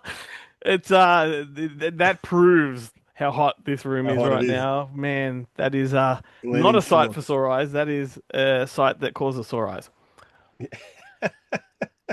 All right, we're here to count down the best movies of 2025. We're going to start at number 10. Let's go through to number 6, and then we'll throw to the Boneheads and round the show off with our top 5. All right, let's do it. All right, so I'll kick off with number 10, Rust, the Alec Baldwin Western. I raved about it when I saw it. It holds true. I watched it the second time. It's really, really, I think it's a classy film. I think it's a really good Western. Take the controversy out of it. And it's one of the more solid Westerns, you know. It's way better than it had any right to be because I think is it Joel Souza, I think was the director, and he'd only ever done sort of crappy kind of direct-to-video type of stuff. So yeah, it just impressed me. I thought Alec Baldwin was great. And Yeah, it's a fantastic film. It's in yeah, my honorable mentions. cool. Cool. I'm glad too, because I kind of was worried that one would just come and go because of the controversy. No one wants to see it, or everyone hates it because of the controversy. And it's a good movie. Yeah. What Well, about your my number 10 is Sean Burns' Dangerous Animals. You had him on the Amazing, show. amazing, Love the film. A lot of fun. clever. Didn't do as well at the box office as it deserved. So I hope it's one that people discover on streaming or I well, really hope so. don't And exist, but physical media. I'm worried though, like, because his first film, The Loved Ones, gained a cult following over the years. But as we've discussed before, that doesn't really happen anymore because there's so many movies coming at you thick and fast that nothing really sticks. So I Mm. do hope that one has some longevity because it's so unique. It's a serial killer movie with sharks. Like, it's just, Yeah. what more could you want? All right. Well, my number 9 would be Black Phone 2. It's one of those movies that the more you think about it, the better it is. And there's been a lot of movies this year, which the more I think about it, the better it is. And I haven't gone back for a second viewing, but I will be the second I get hold of it. Just a clever sequel, completely switched the genre almost, because the first one was not really a horror film. It was more of a suspense thriller, like a, I don't know what you'd call it, but this one's definitely horror. It's leaning into that franchise kind of universe. It's becoming the new Yeah. Jason or whatever. But But yeah, just it did. Yeah, definitely elevated the character of the grabber into a whole new kind of yeah, and sphere. and the location and production value and production design was just really, really delicious to me. Yeah, yeah, it was great. And I mean, who would have thought? Like, never in a million years would you go, Ethan Hawke is going to be a horror legacy kind of Well, he character. he said from the get-go he rejected the offer for the first film initially because he didn't want to play villain. Like that was Yeah. against his whole thing, and boy, he picked the right one. Yeah. He picked the right And one. I was when I was reaching it because it look this I'm going to spoil things now. It does appear later on in my list, Mhm. a lot higher. I assumed it would. But the Ariana Rivas who plays Mustang, the girl who works at the thing, she is the daughter from Working Man, the Jason Statham film Oh yeah, yeah. That you fell asleep in. that yeah, no, I think I was awake for that one. I just talked during the opening credits, You which I talked didn't to the appreciate. opening credits and I cracked the shits and went all dad mode on you. Yeah, it's like it's just a montage. Uh, It sets the tone, Ben. It sets the set the tone. tone. Cool. Uh, Number 8 on. Hang on, You got more to say? I've got my number 9. Oh, do we not do your number 9? No, you just Do did it. yours, and then Do it. yeah. Do it. So my number 9 is Sinners, Of course. the Ryan Coogler, Michael B. Jordan vampire horror film. It probably would have gone higher in the list. It does have that one section that I Yeah. don't like, Yeah. which you liked, and a lot of people out there also really rate in the Yeah. film. It kind of bothered me. I would have rather had more of what's her name, Haley Stenfield talking about getting fucked. That would have I would have preferred that a lot more. Or Yeah. or Jamie Lawson, who plays Pearline, the kind of the girl that the young musician guy sleeps with. I didn't realize this either, but she is the wife. She plays Ben Richards' wife in The Running Man. Yep. And I like watching her in The Running Man. I'm like, who is that? Like, she is like gorgeous. Yeah. And I did not put the two together that it was the same. No. Like watching her in like 30s Yep. 30s kind of clothes versus watching her in futuristic as a sci-fi hooker Yeah. I think was the I think it was you who's mentioned that like if you take the vampires out of the movie Sinners and replace them with gangsters, it's still a great film. Like, still a great film. yeah, it just works on so many levels. I agree. It's great. Now, my number eight would be Predator Badlands. This is prime example of the more I think about this movie, the more I love it, right? And I did hear the Boneheads talking about this. I think it was Joe on their countdown episode, and Joe was just amazed that finally it's like a Predator that kids can watch. And I'm thinking, Yeah. we were all kids when we watched Predator. Yeah. That The was a thing movie that's kids could watch. the thing that's so amazing about it is that that's exactly what it is. It Yeah. is like, it's it's a hero's journey, like a very, very stereotypical kind of kids, adventure film, but it's Predator. It's Predator. That's right. It is It's so great. generic, and that's why it works for me. Sometimes formula is a formula for a reason, and the reason studios go back to it over and over. And yeah, I came out of it liking it, but the more it plays in my mind, the more I love it, and I really cannot wait to watch it again. Okay, so for me, number eight is Megan 2.0, Ah, which yes. was, it is a movie that I missed the screening of. Yours is the only top 10 list with that And in it. that film is, I had a fucking great time watching Yes. this film. Yes. It's It was, I, and I don't think Megan was that great. Like Mhm. I thought it was all right, but Yep. by about halfway through, I was like, okay, I know exactly where this is going, and I don't give a shit. The Allison Williams character is, for me, one of the most unlikable characters in cinema history. And in this one, it all kind of like she gets called on a lot of her bullshit, which Yeah. is great. It shits me when people diss movies like this because it's different from the first. It's like that's exactly what I like about That's it. what I liked about it. Yeah. Yeah, No, yeah, and it's a lot more fun. I thought the action is great, the yeah, comedy is great. Gerard Johnson is fucking great. Like yeah, I'm you know I think he's a victim of the success of the first one, unfortunately. yeah, yeah. I think this movie would have done a lot better had they not had expectations of it doing, because Megan was a surprise hit. No one thought it was going to do the business that Yep. it did. Yep. So when they put that expectation on the sequel, you're like, well, of course it couldn't kind of Well, meet this that. this is the reason that I have that reputation for loving number two sequels, right? Because back in the 80s, which are the ones I loved, they always were different. You'd never repeat the original movie, like Nightmare on Elm Yeah. Street. You change the mythos a bit. You go something different, and it's only now that they're just cashing in and recycling the original movie over again. And this movie takes me back to those movies I grew up on. The thing that's really weird about 80s sequels is that it was always with a lower budget and lower level Yeah, talent, always diminished which returns. diminished returns, which made absolutely no sense because it flies in the face of modern logic, Yeah, yeah, because it's an established, now it's an established threat, it's an established yeah, property. yeah. Now people know what to expect. They like the first one, so the second one should do even better. We should spend more money on it. No, no, let's spend less money on it. Get not bring in the original talent because they may cost too much. I love that though. Look, But House 2, case in yeah, point, yeah. you know? Oh, Anyway, House 2 is far superior to House. Yeah, yeah. We've established that. we're gonna do a fight with Jarret when he listens to this episode. All right, well, my number seven, Dangerous Animals. You've already said it. Yeah, same reasons you like it. I like it. Yeah, you can. So for me, number seven is Weapons, Awesome. the Zach Kreger follow-up to Barbarians with Julia Garner, Josh Brolin, and the always incredible Amy Madigan as Gladys, Such a the character. internet makeup tutorial queen. Yeah, I mean, tell me that that's not going to be an ongoing Halloween character moving forward. I would hope so. I hope she rocks up at my door next Halloween. I mean, look, I loved it. It's batshit crazy. There are some weird bits in it that make absolutely no sense. They do not. It does not get tied into the plot. When you really look at a lot of the things that are actually terrifying in this, it's just people wearing stupid makeup, Yep. and it's not like, I'm not talking about effects makeup. It is just something that you buy at a 7-Eleven or That's at right. a makeup counter at any department store makeup, and that's enough to terrify, to like literally scare the fuck out of you. I thoroughly love weapons.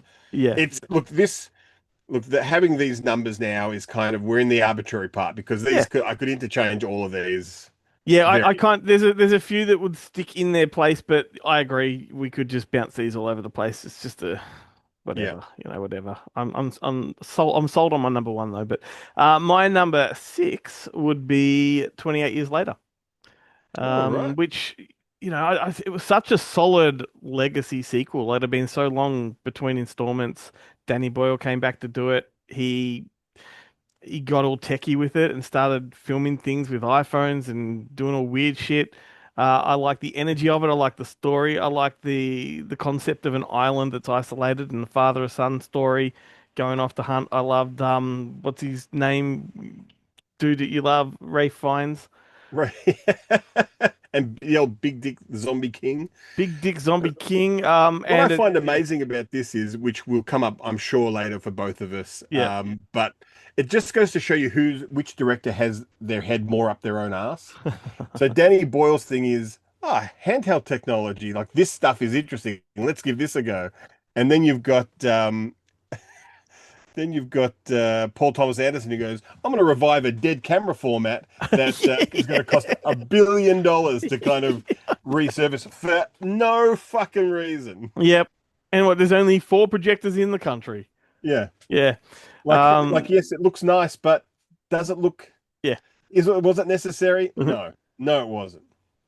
So yeah, 28 Years Later, I really enjoyed it. Looking forward to Bone Temple, the follow on, which the reviews coming out of, I don't know, festivals or those who've seen it. I don't know where they've seen it. It's rave reviews saying it's amazing. So high hopes. I believe Roadshow are doing a installation type screening of it at the Coburg Drive-In. Okay. In a couple of weeks. Have Big Dick running around. Yeah. So if you got a giant hog, come in fancy dress. Or no dress. Or no dress. So for me, number 6 is Drew Hancock's Companion. Yep. So we saw right at the start of the year, I believe. It may have been one of our first films back. Yeah. After last year's break. Look, yeah. What kind of a fat loser would I be if I didn't love the idea of sex bots? Not an honest one. It's Jack Quaid, yes, Jack Quaid. It's Jack Quaid. Yeah. Sophie Thatcher, who she's great. Who I thought was having this breakout year, because Hereditary had come out late 2024, then Companion early 2025, but it's nothing. But I think that just means that this year there'll probably be 3 movies with her in it. She had another horror movie in there as well, and it wasn't it was a Stephen King adaptation, Boogeyman, I think she was in. Right, no. She was in also TV show Yellow Jackets. Yeah, no, show I don't watch. Yeah, so, well, there you go. So she has done stuff. Yeah. I just haven't been paying attention. She's great though. Sorry, Sophie. I apologize. Alrighty, so that's our first 5. Yeah. All right, everyone. So go grab yourself a cuppa, strap in. We've got the Boneheads now. This is a nice, chunky 40-odd minutes of fun with the guys. We'll be back afterwards to round up our top 5. Are you fellas ready? Yeah. Yeah. All right. Howdy doody, Boneheads. How you guys going? It's cold here. I was gonna say I'm going to the bathroom. I'll see y'all there. What? So, actually, I'm going fine. I don't know what you have if you have it in Australia, but I am the Timu Glen. Yeah. I ordered Glen, and then I got this. It sounds like it's from some sort of Kentucky. Glasses aren't quite right. Hat's not quite right. Reasonable facsimile. Hey, congratulations. We're at the end of it all. You've delivered another year. You've delivered nothing but bangers. I think this would make the 44th appearance you've had on the show this year. So well done, fellas. Doing things differently too. This is not a Christmas episode. This is, of course, a New Year's episode. Yeah. So, just a massive appreciation before we crack on with anything else. Thank you. Thank you. It's been our pleasure. I mean, Yeah, the check's in the mail, I hear. It's just And by Australia Post is just so bad though. It's just going to take a while, but it's definitely in the And mail. in appreciation, we did not get you up at 3 a.m. in the morning this time. So, you I are kind welcome. of missed it. I'm really I was sitting here going, I'm really tired, but I'm really missing it not being at 3 a.m. Okay, The well, dumbest way. noted. Next year, well, you're back in the No, dungeon. it's nice. 3 I a.m. don't know. Do you have the two of you all miss it being at 3 a.m.? I'm usually up anyway because I've got that chronic condition called Sexiness? Insanity. That's what it's called. No, I do. Once again, let me quote Futurama. I do suffer from a very sexy learning disorder called sexlexia, but other than that, I'm good. So, aside from just movies, how would you rate 2025 overall out of 10 as a year? Personally or Yes, professionally? personally, either or. You've had some highs and lows, I guess. My high was my 10 year, was celebrating 10 years of me doing my side gig. Yeah, that was the high, I mean, past, my son's healthy, family, but past that, yeah, that was my high. There was several lows. Won't go into those, but yeah, that was a high. What about the other two? I tell you, my high is that you still think the child you pay for is yours, and on a good side. Oh wait, no, I don't it's not think my it. It's kid. just he's No, might as well be now. not my kid. No. Actually, you know what? It's been a weird year all the way around for various reasons. A lot of good, a lot of bad. But honestly, with this assignment, what we're doing tonight, it made me actually go, man. Movies have been all over the place, and so has everything else. A lot of highs, a lot of lows, and it seems like the middle ground is less common. That's all I could think about. Yeah, you've moved back home. Yeah, well, it's close enough. Oh yeah, Yeah. yeah. No. I'm actually, yeah. We I'm could do a mostly whole remote. episode about that 48 hours. Well, you should have. We did an episode from the hotel room. I with me remember because you drunk. were all sexy on the bed. And I was drunk. Well, I got sexy at home watching it. That's right. And I got sexy later thinking about getting sexy at home. It's Circular. full circle. It's a vicious circle. It's Full circle. it's and you add one more jerk to that, and it's Well, it's look bad. at this screen right now. If we all reach in the right direction, it's like.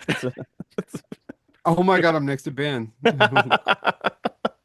Actually, on my screen, you're next to Chad, but And who the no! who the fuck knows what it will look like when we present it? My God. So what we've been talking about the best films of each sorry, year. I just saw Ben. I'm sorry. I'm sorry.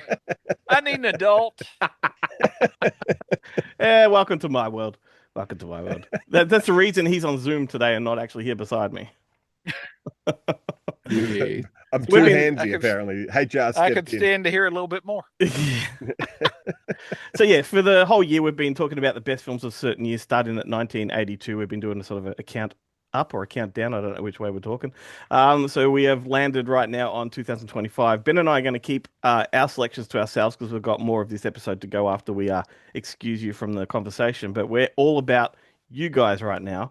I'm going to put two of you in the waiting room at a time, and then we're going to get each of you one at a time guessing what the other's number one is. Are you guys ready for that? Yes. All right, I'm going to put Chad and James into the waiting room. I've not done this before, so let's hope I don't kick you out of the actual chat. But it goes one, and boom, boom, boom, boom. There goes two. Those black cardboard sheets for if I could Thank just quickly stuck it up and.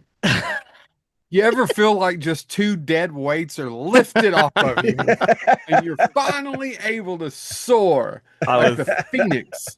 I was half waiting for that. Yeah.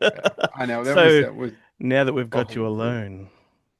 Yeah. All right. Do you have any indication or inkling what the other two's favorites of the year are?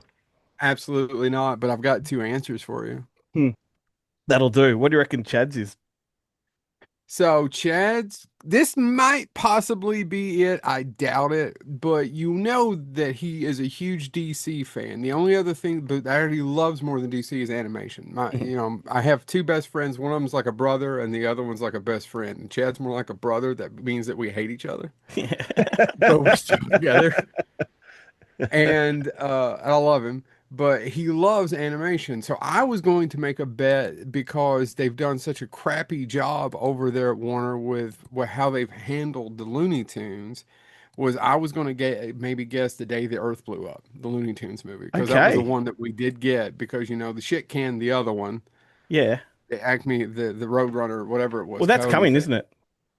That's Well, they been, say it is, but you've yeah. yet to see it because Ketchup did The Day the Earth Blew Up or whatever it's Yeah. called, and then so we'd like to see more of it. I want to see more of it. Yeah. That's one of those they talk about IPs a lot, and I have that.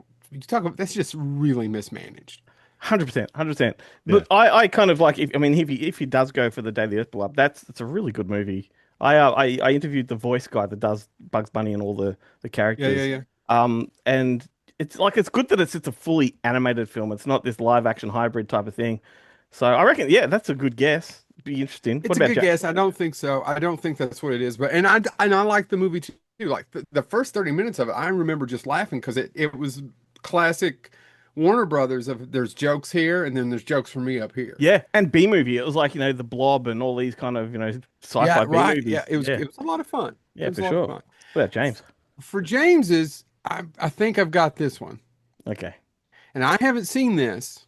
And gentlemen, please, if you've seen it, you let me know about it. Lesbian Space Princess. It's an animated It's an film. Australian one. It's an Australian film. It's an Yeah. adult animated science fiction comedy written by Emma Ho Hobbs. Now, have you gentlemen seen this movie?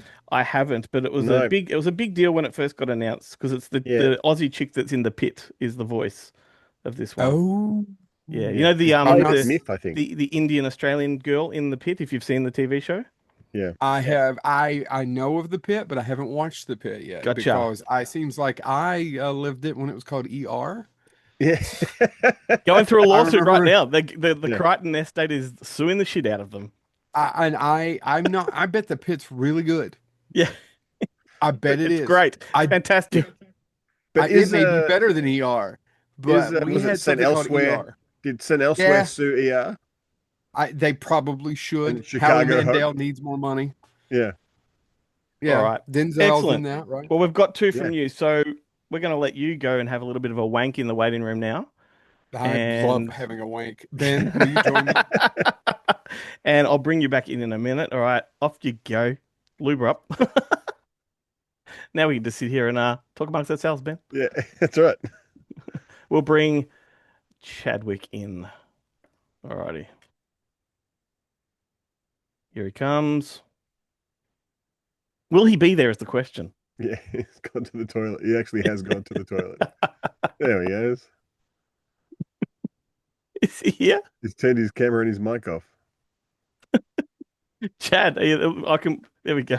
Oh, I there don't we know- go. I don't know why it automatically turned me off. Did it turn you off? I mean, Yeah. you don't turn me off. Okay. Have the so- opposite effect. Have the opposite effect to us in the real world. I like to say, So this will be interesting. So whatever, yeah, Joe has guessed for you. I'm very curious to know what yours is. Should we have asked Joe what his favorite was in that moment, Ben? Oh, I think we'll get Do it their at the end. favorites at Do the it at end. the We're end. just All we're, right. now we're Oh, just see, I thought telling you were asking us what our favorites was. No. Right now we're going to ask you what you think Joe and James's favorite was. And then for we'll the go back all together. We'll for go. the people that are listening and the people that are watching, this is not a very well planned segment whatsoever. We had this in mind for a long time, but we actually didn't think about how we're going to execute it. Yeah. So to you, sir, I'm going to tell you right now, I'm automatically going to call that I'm going to get both of these wrong. that's what Joe said. That's what Joe said. Joe said the same thing. Yeah. So what would you say Joe's favorite of the year is? So here's what I imagine Joe's going to say. Oh, there really wasn't that much good coming out in 2025. and if I had to pick one, and you know what? I would honestly say this was when I was thinking of Joe's, I'm like, this is going to be really hard. But I think he's going to pull a curveball on me because he has been texting nonstop about how Megan 2 is the funniest movie he's seen all year. All right. Do you reckon he'll And he say just Megan watched too? He just watched it today. Okay. So I want to say he's going to say Megan 2. Even though in my heart of heart, I think he's going to pick something else. I'm trying to think of another horror movie that I've been trying to think all day of a horror movie that he liked this year. but I can't think of it. Did he like Uh, stuff like Weapons and Sinners and? See, he didn't care for any of those. Okay, right. Oh, he may say Sinners. Yeah, okay. He may say Sinners. I've not heard him talk about that this year. No, but he really enjoyed it. Okay. For James, because James is like me, he likes the weird, he likes the absurd. I am going to pull one out of my hat and say he's going to pick the monkey, though. Oh, right. Yeah, I Ooh. have heard him talk about that, I think. Yeah. And Yeah. honestly, I'm not. It's up there for me. Okay. So I haven't laughed for some reason. That's the movie I laughed at this year the most. Brilliant. Well, save your favorite for when we bring Oh, you back. I've saved it. I'm not telling you that All right. that's not what it is, but yeah, I really think those are the two picks. All right. As we said to Joe, because this is a bit of a wank fest, we're going to put you back in the waiting room to have a wank. So get that, have a good nut, and exactly. Ready. I just love gotta that huck- these you love gotta that these huck guys through know that. what they love. They know what a wank is, which is good. All right. Put you back in, and we'll bring you in just a minute. You gotta huck to that shit. You do. Yeah, that's right. She made a fortune out of that. Fortune. Howdy doody, sir. How's it going? Yes, I'm back. I have the combination to the air shield. Oh wait, no. Okay, so you're back post wank because we've put the other two into a waiting room for a wank. Yeah. By the way, I wanted to say how hard this was to pick a just the best movie of the year because I went through all the ones I'm supposed to say, like Sinners and Weapons and all of those, and I realized you all made me think about a movie. Yeah, and that's wrong. It's a danger to me to think. You know what? And the guys are never going to guess this because I haven't But don't talked to them tell about us. it. Don't tell us. Don't tell us your favorite because we're here now to talk about what you think their favorite is. And then we'll do the. Then The we'll, reveal will be when we're all Okay. together. Yes. Oh, That- okay. That was I'm- close. Oof, yeah, Edging, no, edging. yeah. The only time I've got anywhere near that, sir. Anyway, I'm assuming there's about 3 films, maybe 4 that one of them has to have said. I'm betting Joe's not going to say Sinners because he's going to say something about the third act. So I'm betting Joe will say something either Bring Her Back or maybe Weapons, but I'm going to go probably Predator's Killer of Killers. That sounds like one that he Okay, would lock say it in just, Predators. Yeah, why not? Let's go Predators. Okay. Oh, Killer of Killers, not Badlands. Yeah. Okay, I'm writing this down because I'll fucking forget that. What about Chadwick? Man, he's going to go with something obscure. I'll say Mickey 17. I don't even know if he's seen it. Let's just say Mickey 17 for Chad. Okay, good choice. Good choice. Excellent. Well, you can hang around and we'll just bring them back in. Bam. Easy done. I thought I was surely going to kick one of you out of the fucking chat then. I was texting everybody saying I was in the Phantom Zone. I was having a good time. Me hanging out with General Zod. It was a good time. I'd rather be in the Forbidden Zone. Got Susan Terrell titties in that. What? Who? Nothing. All right, Go about your gentlemen, business, sir. we are back. You've all nominated for each other. How do you want to do this, Ben? Should we go through their answers or go through their actual individually favorites? Well, I think we'll get them to tell us their favorites and then reveal what the other two guessed. Okay, cool. Joe, we'll go with you, mate. This is, I knew you were going to start with me, man. And it's been tough. The longer we go through, there's a couple of good years, but once we got into, I don't know, 2010, 2014, something, I've had the hardest time picking a favorite movie. And it's because I'm old. I don't know. I'm being actually half serious. Yeah, no, maybe I agree 100%. it's just I will see things like whatever won Best Picture with that hooker and the Russian. It's a good movie, but it didn't need to be 2.5 hours, and I'm fairly certain it wasn't a comedy. Ben won't have a bad word said about that movie. Love that film. But It's no did it need Zola, to be though. 2.5 It's no hours? Zola. Did it I need didn't to be realize. that long? I didn't realize it went that long. That's how much I liked it. I Oh thought my it was God. a sweet Okay. 90 It minutes. was, and I said it's good. I just like, ha, ha, ha, laugh a minute. So I don't know that this was the best movie of the year because there's 3 or 4 things I really liked, and none of them are Oscar bait. Because I actually went back and went through the Rotten Tomatoes list of all of them. I was like, I'll pick that one. I had not seen the first 20. That's Ben at the end of every year. He says to me, "We can't do our recap until like at least 3 weeks after we finish, so to have time to watch them." Yeah, I use that Christmas he's absolutely period between correct. Christmas and New Year's. I catch up on all the films through the year that I've missed, all the good ones. Yeah, I haven't seen them. So mine is going to be a story I really loved, and it's a book. There's several. Boy, there's a lot of Stephen King adaptations this year, and Life of Chuck was my favorite. I don't know that it is the best. It is so faithful that it probably diminishes it bit from being a great movie. If Yeah. that makes sense Yeah. to anybody else here, it is so faithful to that story. But that story, my dad, and I'm sorry, I'm not trying to be, had a stroke, and I was going back and forth, and I was listening to that on audiobook. So it was kind of, and the story is very life affirming. Mhm. And so I think I love that movie because it was just so faithful. Do I think it's Oscar contender? No, but it was probably, there's 3 or 4, but that one I'm going to go with Life Yeah, of Chuck. we don't give a shit what the Academy thinks. No, that's right. No, but I'm just kind of using it as a Yeah. high water of Life of Chuck Yeah. was so faithful, probably to its detriment. Yeah, look, it's my favorite Stephen King adaptation in a long time. It's a beautiful film. The sentiment's gorgeous. And this, look, I never go best of the year. I think favorite. Just what's my favorite? But Glenn, what do you think though? It's so close to the book, so that third act is kind of skews from, whereas a movie that you were trying to start here to go here, it makes complete sense because in a movie, that first act would have been the third act. Well, yeah, and yeah, but finding out about what's burning down and what's like, happening but would have been the third it act. adds an element of mystery to it for a lot of people that have never read the book, right? It's like, what the fuck is going on?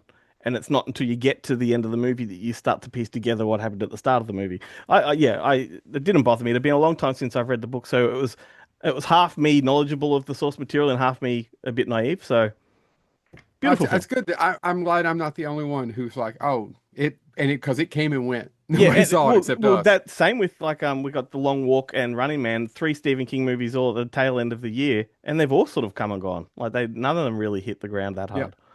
Alrighty. All right, so Life of Chuck for Joe. Should we reveal the other twos now and then? Yeah. Yeah. All right. I think this will be funny. Funnily enough, I think James got it half right. He guessed the wrong movie, but he did say that Joe would say it falls apart in the third act. Well, James or Chad will both say that, and the movie doesn't fall apart. It's me going. I wonder if you'd never read the book, you wouldn't have been pissed about them changing it. But yeah. I get it. It's a fair criticism of me. So Chad had said that you'd possibly guess Megan 2.0. That's because I was texting with him today. That's exactly why. Because I hadn't got to see it. We had this conversation earlier this week about how like there's nothing good out, and then you said, but then you texted and talked about how awesome Megan 2 was and how funny it was. I'm like, he's just going to pick that. Did you all watch it? That's Yeah, the most I've laughed in 3 months at a movie. Did anybody else watch it? I've never seen a sequel say, you know what? Fuck that. Not since Gremlins 2 has somebody went out and said, you know what? That was so shitty. This is a comedy. Yeah, well, you know what? Like I feel like I'm on the outer because most people have hated it because of how different it was, and I like it because it was so fucking different. I embraced it, Glenn. Yeah. I was sitting there giggling. I was laughing, and it's ridiculous. And they just lean into it. Some of it's almost Zabram-esque humor in it. The gags. Yeah, and there could be, was it Jarret Johnson, I think, directed that, New Zealand guy? I think it might be just his way of putting the nail in it, like let's not do a number 3. You know, no one's going to like this. Studio won't want to go again. Let's have fun with it. They just had a blast. Don't call me back. A lot of fun to me. Alrighty. And James had, where are we? James had I'm going to say The Long Walk. You had Predator. Killers of was it Killer of the Killers? Boy, Predator Killer of Killers was the best Predator movie this year, and it was that was a lot of fun. How long has it been since you've been able to say it's the best Predator movie this year? Because there were two. Never. I couldn't get past And the other one didn't suck either. I couldn't get past the first 15 minutes of that one, to be honest. I haven't seen it. I still Really? haven't seen that. I didn't even realize that they had released it. Yeah. Yeah, it's on Hulu here. It's which is Disney Plus here. here, I guess. Yeah. Alrighty. We'll move on to Chad. Okay, so me. Let's have a look. So- What's your favorite? So I've had a hard time this year because there has been a lot of near misses and just complete flops for me every time I'm looking forward to a movie. I'm like, oh, that's what. But I gotta say this: I have missed a lot of movies this year because of stuff going on. Like I missed one battle after another.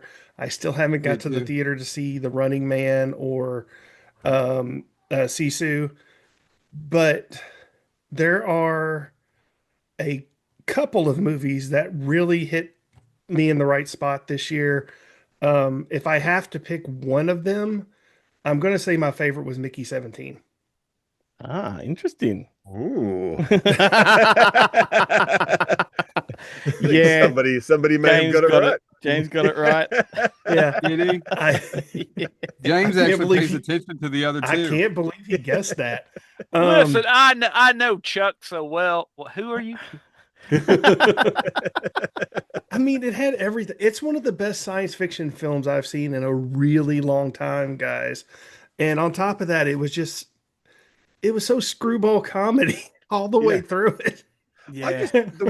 The one thing I don't get about that film is if they had that technology to make it so that I could just be reconstituted, I would take it. I wouldn't, but I don't want to be on a spaceship being tortured every time. I just want to live forever. But here's the Listen, thing. don't judge other people's fetishes. And here's the thing about that movie: a lot of the people in charge, like I said, it's kind of a representation of what we're living in right now. It was definitely Most an of the allegory. people in charge are idiots. they don't understand the tools they have at them, and they're just like, oh, we're just going to keep copying this guy and killing him over and over again because that's all their minds can come up with. Yeah, I mean, like I want to, but that's I could have my 20-year-old body for the rest of my life, never know the pain of arthritis or a bad back, or one of the many horrible skin conditions that I've contracted over the years. What the hell is wrong with you? I'm falling apart, Joe. Falling We're the apart. same. I want you to look at each other right now. Aren't we the same age? I think so. I'm 47. I'm ashamedly 46. Okay. Oh my God, I'm the oldest one here. Son of a bitch. You always are, Joe, no matter what room you go to. But not by much, because I'll be 47 in a couple of months. But yeah, in a couple of months, I'll be 48, bitch. Don't everybody use soft tones. If his blood pressure gets too high, an alarm goes off. I got to tell you though, if I knew James was going to guess that for me, I would have gone for my other pick just to prove him wrong. I know. And by the way, it literally was. I don't know. I'm going to go with Mickey 17. Yeah. What was your pick? That's why we put What you was guys my in other waiting pick? rooms. Ben, is that what you said? What was your other pick going to be? Good boy. Good boy. How good's I good haven't boy? got to watch it. Yeah, it's Oh, beautiful. it's so good. Yeah, we were so annoyed. I had the director on for an interview, and I'm talking to him for a good 10, 15 minutes. It's a really great chat. Wrap it up, and I find out just after we finish, the dog was there beside him the whole fucking time. Yeah, like could have been on screen with me. Oh my God! I know. Like, why didn't he say something? That was who we wanted to interview. That's right. I wanted to say, who's a good boy? Who's a good boy? All right, so that brings us to James. Well, out of curiosity, what did Joe pick for me? Oh, did I not say that? No, you didn't. But I Oh, could. Do okay. you want me to tell you? Yeah. Do I say it or you? Yeah, go Glenn? ahead. The day the Earth blew up. Yep. The Looney Tunes movie. Yeah. Oh yeah, no, I actually watched that for about 10 minutes and fell asleep. I didn't. And we were talking about how great it is. About it. I thought you watched it, James. We all talked about it on the show. I watched it and fell asleep. I haven't got to go back and rewatch it. It wasn't because I hated the movie. I was not well the day that I tried. I sat down to watch it on a day I wasn't feeling well, and I wanted to cheer me up. And then as soon as it came on, it actually calmed me and I passed out. So We had Jay, so- Joe there by himself. So we were all talking about how good that movie is. Of course, it makes sense that you'd pick that. Chad, I mean, I it's didn't okay. think you would, but Yeah. I Chad, thought it it's was the okay. best guess I had. High culture is not for everybody, Chad. It's okay. And now we can move to James. So, what's your favorite of the year? I'll be honest, if either of the guys guess this, because I'm glad you all told us what the topic was, because I watched this movie, then I found out the topic, because I was like, I got to talk to somebody about this, and I was like, no, I got to save it now. I got to save it now. Gentlemen, I watched this movie, and I think it became my favorite because I've got to go back and watch it again just to say, wait, what did I just watch? Honey, Don't. Wow. It is excellent. Yes. I did well. You got 1 out of 2 Coens working for you still, and those aren't bad odds. Is it better than the other one he did? Oh, the I don't know, Joe. drive away Dykes or Drive Away? Away? Yeah, I still haven't seen that one. I never finished it.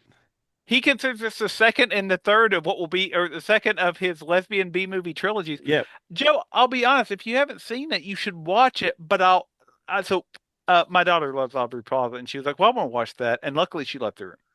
And my wife and I watched it. And the entire time, I was sitting there going, "I don't. What? Wait, what?" Is it just because you've got really 3 or 4 overlapping crimes, and then the weird, I don't want to give anything away, but the weird homeless guy situation. Yeah. And by the end, it all comes together, and I'm like, I need to watch that again to see if I can piece it together and see what she sees as it goes. And let's just say, I don't think Chris Evans has been better than this in a long time. Like, No. Oh, like everybody is like, oh, did you see what he said in Deadpool? I'm like, no, go watch Honey Don't and see not only what he says, He's just but playing what all himself he in Honey does. Don't, let's be honest. I almost hope watched so. it last night. I hope so. It's a good one, and I love the opening credits too. Just really gets you in the mood. And I mean, so much of it is throwbacks to other stuff. Like there were times I'm like, is that just rear projection? Are they using rear projection now in some of the driving? But it was the only movie I've seen this year where I was like, oh, there's nothing like I liked Sinners, I liked Weapons. Those are arguably better overall movies, but I could see certain things were coming. Where with Honey Don't, I was like, what? Why did we just up show a homeless guy scene? Like and then it all comes together and I'm like, I don't know. And I was looking at the reviews, and as you all said, I don't care what the Academy says. I don't care what IMDb says. But it's not getting overly loved. And I'm like, will this eventually be something like a Big Lebowski where people go back and quote unquote discover it again and be like, oh, we were too harsh on it. I kind of say this to Ben a lot, like when we talk about will this become a classic. I don't know if that happens anymore because there's just so much coming out It that doesn't. you forget about everything quickly. I was thinking about that in the last 24 hours, Glenn. Seriously, I was thinking there was something, I can't remember what it was. It was a horror film I watched this year, and I was thinking, man, that was pretty good. Small little film. I don't know that it has a shot in hell. No. That this generation 10 years from now will. I mean, what I was thinking about was all the movies of the last few years, at Scarefest and all these other things where people remember them 30, 40 years because they had that videotape and that was at their house or at their cousin's and you just watched it over and over and over. These days, I like it. Like movies are like train stations when you're on like an express and you're just going past the stations. Like you know that station, you've seen it, but you're not going to remember it. Like, you'll think about it. Yeah. Well, and that's Honey Don't. Because I originally saw the trailer in a theater, and I'm like, oh, I'll go see that. And it was I think it was playing locally for a week. Mm-hmm. And so I caught it on television. That's how I caught it. But it's the movie I saw this year where I'm like, I'm going to have to go back and rewatch that to see if I can, quote unquote, I followed it, but to piece it together through my own view and say, oh, well, now it all connects. Yeah. So, yeah, Honey Don't was some of the most fun I had. And in the back of my mind, I'm also sitting there going, back in the day, there would have been a website dedicated to here's all the nude scenes in it. Yeah, I was going to say. Okay, well, I'll totally check it out now. Joe, there's a particularly scene that I think you'll note, Joe, where she is Margaret Qualley is on a date with Aubrey Plaza, and they're having a good time. It's a wonderful. It is wonderful scene. I was going to say it returned the PG-13 fingering to the back into the popular film medium, which has been sadly lacking in cinema. I feel for like the last decade. Ted It was said the like 32-year-old guy that looks like he's 57 with a Megaforce hat on. By the way, though, seriously, it was one where I'm like, I am so Love glad you. my daughter decided to go do something else. That's Because like- she is- That's an awkward watch. That is an awkward watch. she I mean- she's 15, and I was like, I'm not ready to explain. Should I have, or worse yet, I'm worried that she would explain it to me, and I don't need that either. What are they doing? Should I have done my Kentucky accent impression and knocked out a couple of my teeth before I said that, Joe? Would that have made it a bit more? You just would have made me a more Wistful. full mask. That's hilarious. Don't get him started if you would have been smoking some meth and kissing one of your cousins. Well, have you guys seen? There's an Aussie documentary called That Sugar Film, right, where they just look at all of the sugar that's put into products that we eat, and they go to Kentucky to talk about Mountain Dew, and everyone they interview, one tooth only. Well, and that's not how we really look here, depending on where you're at. I was gonna say, depending where you're at, Joe. What Depending hole are on you where you're from? at. Well, yeah, I was going to say. Well, and I mean, there are upper class people everywhere. It's Wow. just that Is there you don't different put those parts of people on your camera. city as well, Glenn? Look, all we know about 100%. all we know about Kentucky is what we saw on Justified. So that's Which is funny because let me break down the geography for that Oh, show. and here how we it go connects. again. Uh-oh. But they do get some of it right. There's 50% of that Yeah. show that they nail. I mean, if you've seen Romper Stomper, you know what Melbourne's like. So There you go. That's all I know. or Mr. Nice Guy with Jackie Chan. yeah, that's right. It's a geographical it's a geographical wonderland. And that film. new TV show, All Her Fault. That's all Melbourne. Anyway, so we had Joe had guessed that James, yours would be lesbian space princess. I have not seen that film, Joe. Oh. But There in we my go. defense, I want 30% correct because he did pick a movie with gratuitous lesbian scenes With Which I gratuitous did not lesbianism. know about. Yeah, I did not that know. I went did in- not know about, and now I have to go watch. Thank you. I went into that film blind, and now I can see. Hallelujah, So, gentlemen, Hallelujah. I consider it a win. Yeah, absolutely. And Chad had guessed the monkey for you. Yeah, I've not seen it yet, to be honest. It was on my to-do list. I didn't see it. Why did you Oddly guess the enough, monkey now- for him? Oddly Because enough, my because- daughter has seen it. Because James and I kind of like the oddball types of movies, and I just thought, and Monkey's one of my personal favorites for this year. It just There go, it honey, did- don't. It's It just didn't beat Mickey 17 or Good Boy. But I just thought he would have. I thought he would have jumped all over that. Plus, he was such a good friend. He was just such a big fan of Longlegs. I was. I just didn't get anyway. But yeah, no. Now that I've said it, though, the other boneheads need to watch Honey Don't because I need to process that movie with somebody. My wife and I have talked through it. I had just started it this week, but I had to turn it off. So My wife and I have talked through it. And Is both that- of us were is that like, 'cause you "Yeah, got a that boner?" was an experience." no, my That's what I daughters was came thinking. down. Yeah. And you had a boner. And you had a boner. With the boner. Yeah. Had You beat me had to it, cover up the Glenn. boner. That's what's that's what's happened now that you don't buy magazines anymore. Magazines were the greatest boner cover of all time, and now you don't even have it. You don't Well, have you've got a it. laptop. No, You've got a you guys. laptop. Yeah, you got to Pillows, stick your gentlemen. laptop. You can't. Yeah, Yeah, you could pinch Pillows. the you could pinch They the can knife. get Curse this localized rigor mortis. my new. I got a new MacBook this year, and it runs hot. Yeah, in the lap it sure I don't does. know if I want that on my. I don't know if I want that on my boner. You could put that on your back, though. Your bad back. I mean, yeah, No, what you want to do is Yeah. plug it into a hard drive so it hums a little bit. yeah, Mm.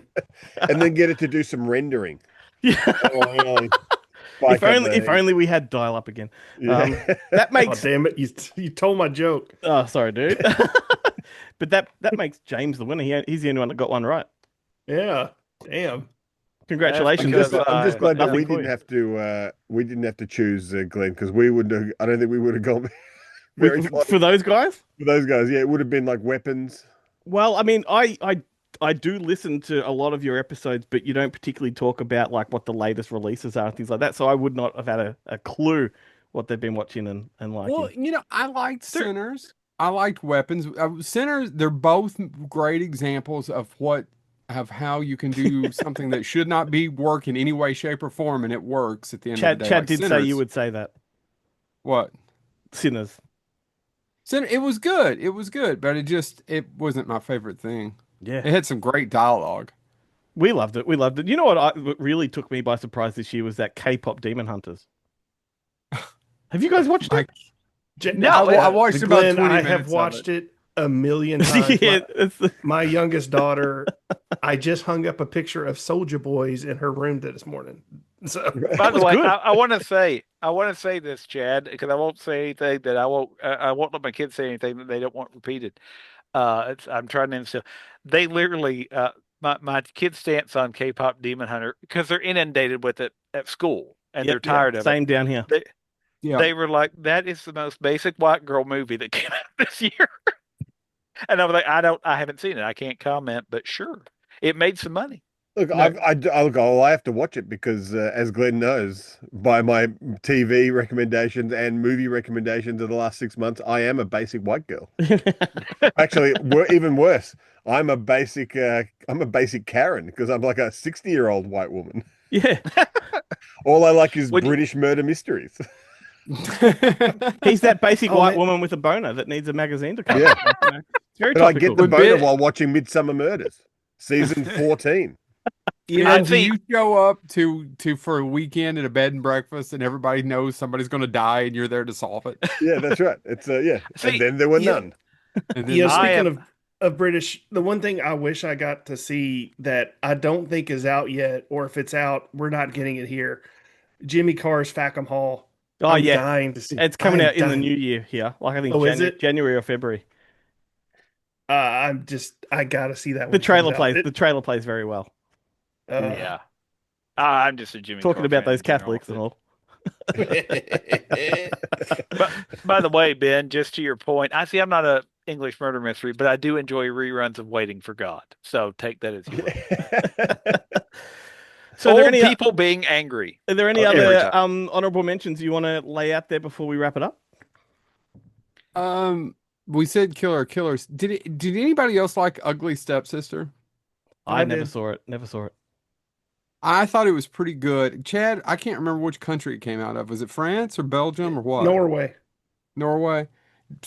All the same to me. I failed as Chad would make. Was it geometry? Is that the joke you usually make? Geography? It's really good. It's a horror film, but not quite. It's a body horror film, but not quite. I don't know. It's just really good. And another one that made me think, I don't know if it's the best film, but it made me think a lot, and I got teary-eyed at the end, was Frankenstein. Yeah, right. I can't bring myself to watch it.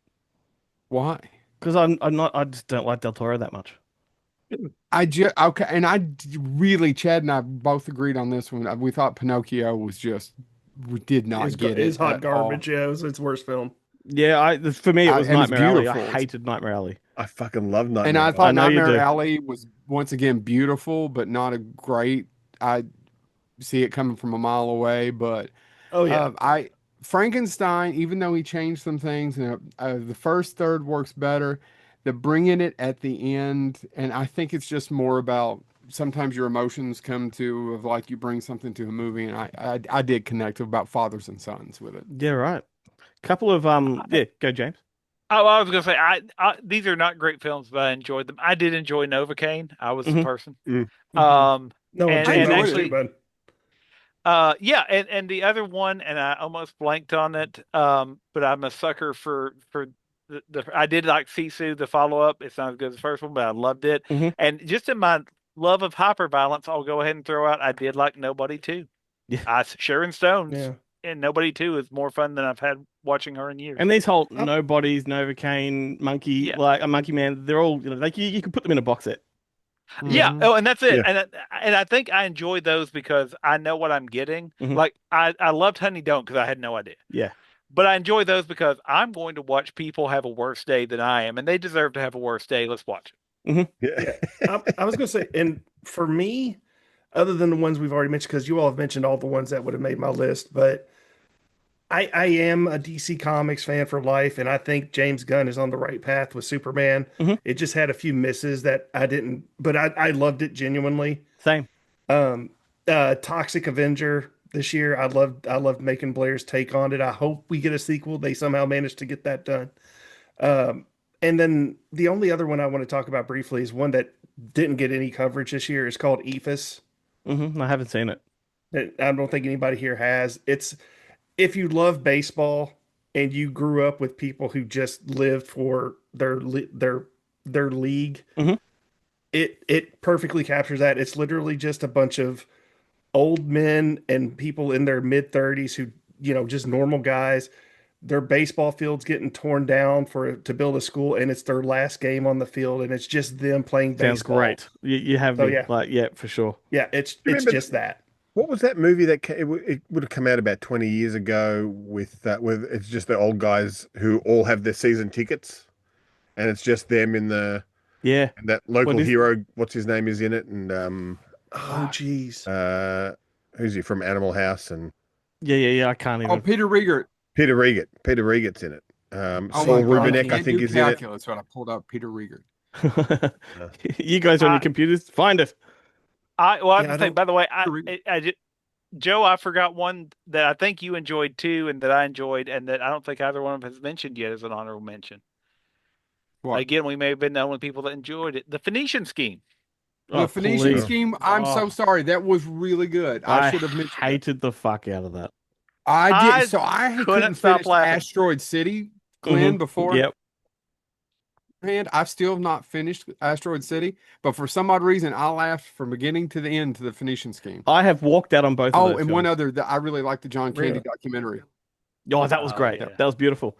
I wanted to just do some honorable mentions for you guys. There's some Aussie movies. They're more recommendations, if anything. There's a new film called Dangerous Animals. Have you guys got that yet? Oh, loved it. Yeah, brilliant. Haven't And seen it.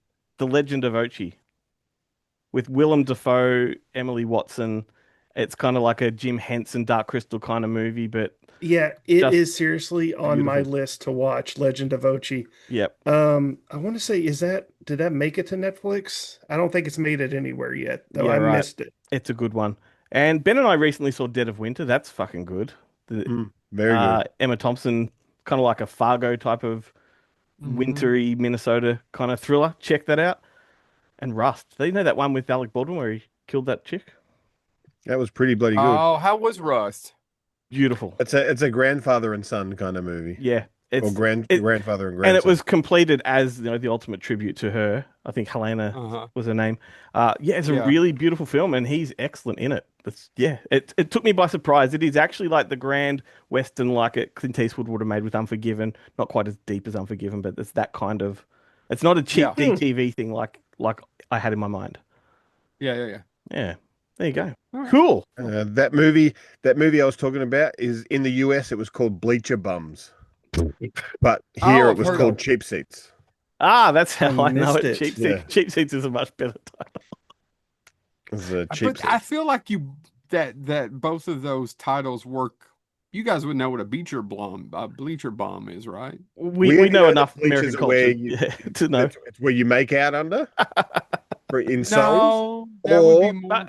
or people Well, get that never killed in happened them to me. during Final Destination movies because they compact Or 30-year-old men parading as teenagers dance on them. on them. Yeah, well. Tell me more. By the way, for some reason, you all talking about bleacher bums. Beach bums is different. That's a different rating. Made me think of the Dream Team with Stephen First, Christopher Lloyd, and Peter Boyle. Yeah. And all that. I don't know why that movie popped into my And head it was when only y'all were yesterday I did say to Ben, bleach your bum. So Yeah, he did. yeah. We're getting a bit too. He doesn't like it. He doesn't like me hairy. Well, that's right. I prefer it when the sun does glisten off it. The other movie that I just thought of that sounds a bit like EFIS and Bleacher Bums is Beer League. Despite it being a comedy, but it is that kind of end of an era. Yeah, I genuinely love the ending of Beer League. I thought that was a great ending. Fantastic ending. Fantastic. Yeah, I thoroughly enjoyed that film. I did too. I liked it a lot. Alrighty, guys, we are going to wrap it up. Thank you for everything you've done this year. Thank you for being here, and we're going to do it all again next year. Can't wait, and Looking forward to it. Yeah, we're going to kick off in March, so you've got some time to recoup and Yeah, revitalize. Thank you.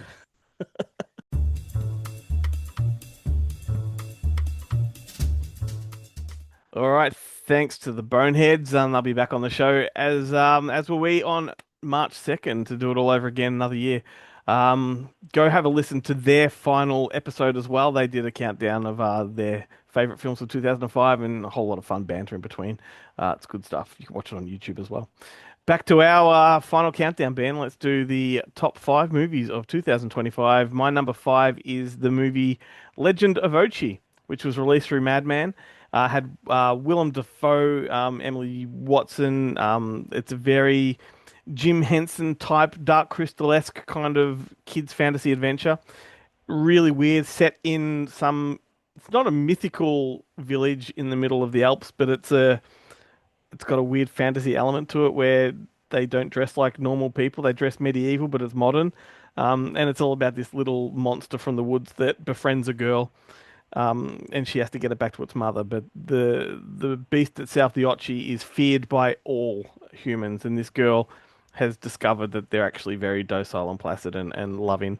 And then they go like down the mountain into regular suburbia and into like the supermarkets, and there's red cars and trolleys, and it's only them up in the hills that have this real weird medieval lifestyle. So it's so batshit crazy, but if you love those Jim Henson movies of the 80s, you will love this one. So that's my number 5.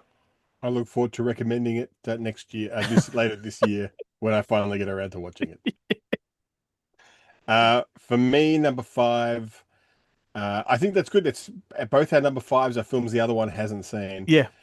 Is Dog of God that we played at Monster Fest, which Yes. is a Romanian, Latvian rotoscoped animated film, which is just absolutely batshit crazy. It is hilarious. It is full on. It features things like the devil's balls, and there's a guy making out with a cat's asshole. There is a weird alien blob that a guy has sex with to get back his virility. There's a sleazy kind of priest. It's all kind of awash with orthodox kind of Catholicism.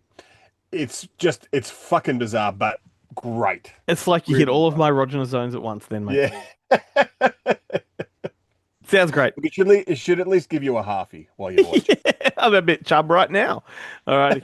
So my number 4, we can kind of push on to yours because mine's weapons. Well, that works out well because my number 4 is 2 films because I forgot one and had to hastily shove it in somewhere. Doesn't go into the honorable mentions. It just you have to. It has to be in there. All right. So it's 2 films. So Rental Family, which premiered at Boxing Day this year with Brendan Fraser, set in Japan. He's an American actor, or Boxing Day last year. Canadian. We haven't pre-recorded this in 2025, just so people watching know. Yeah. We are in 2026 right now. It is. We're now. Yeah.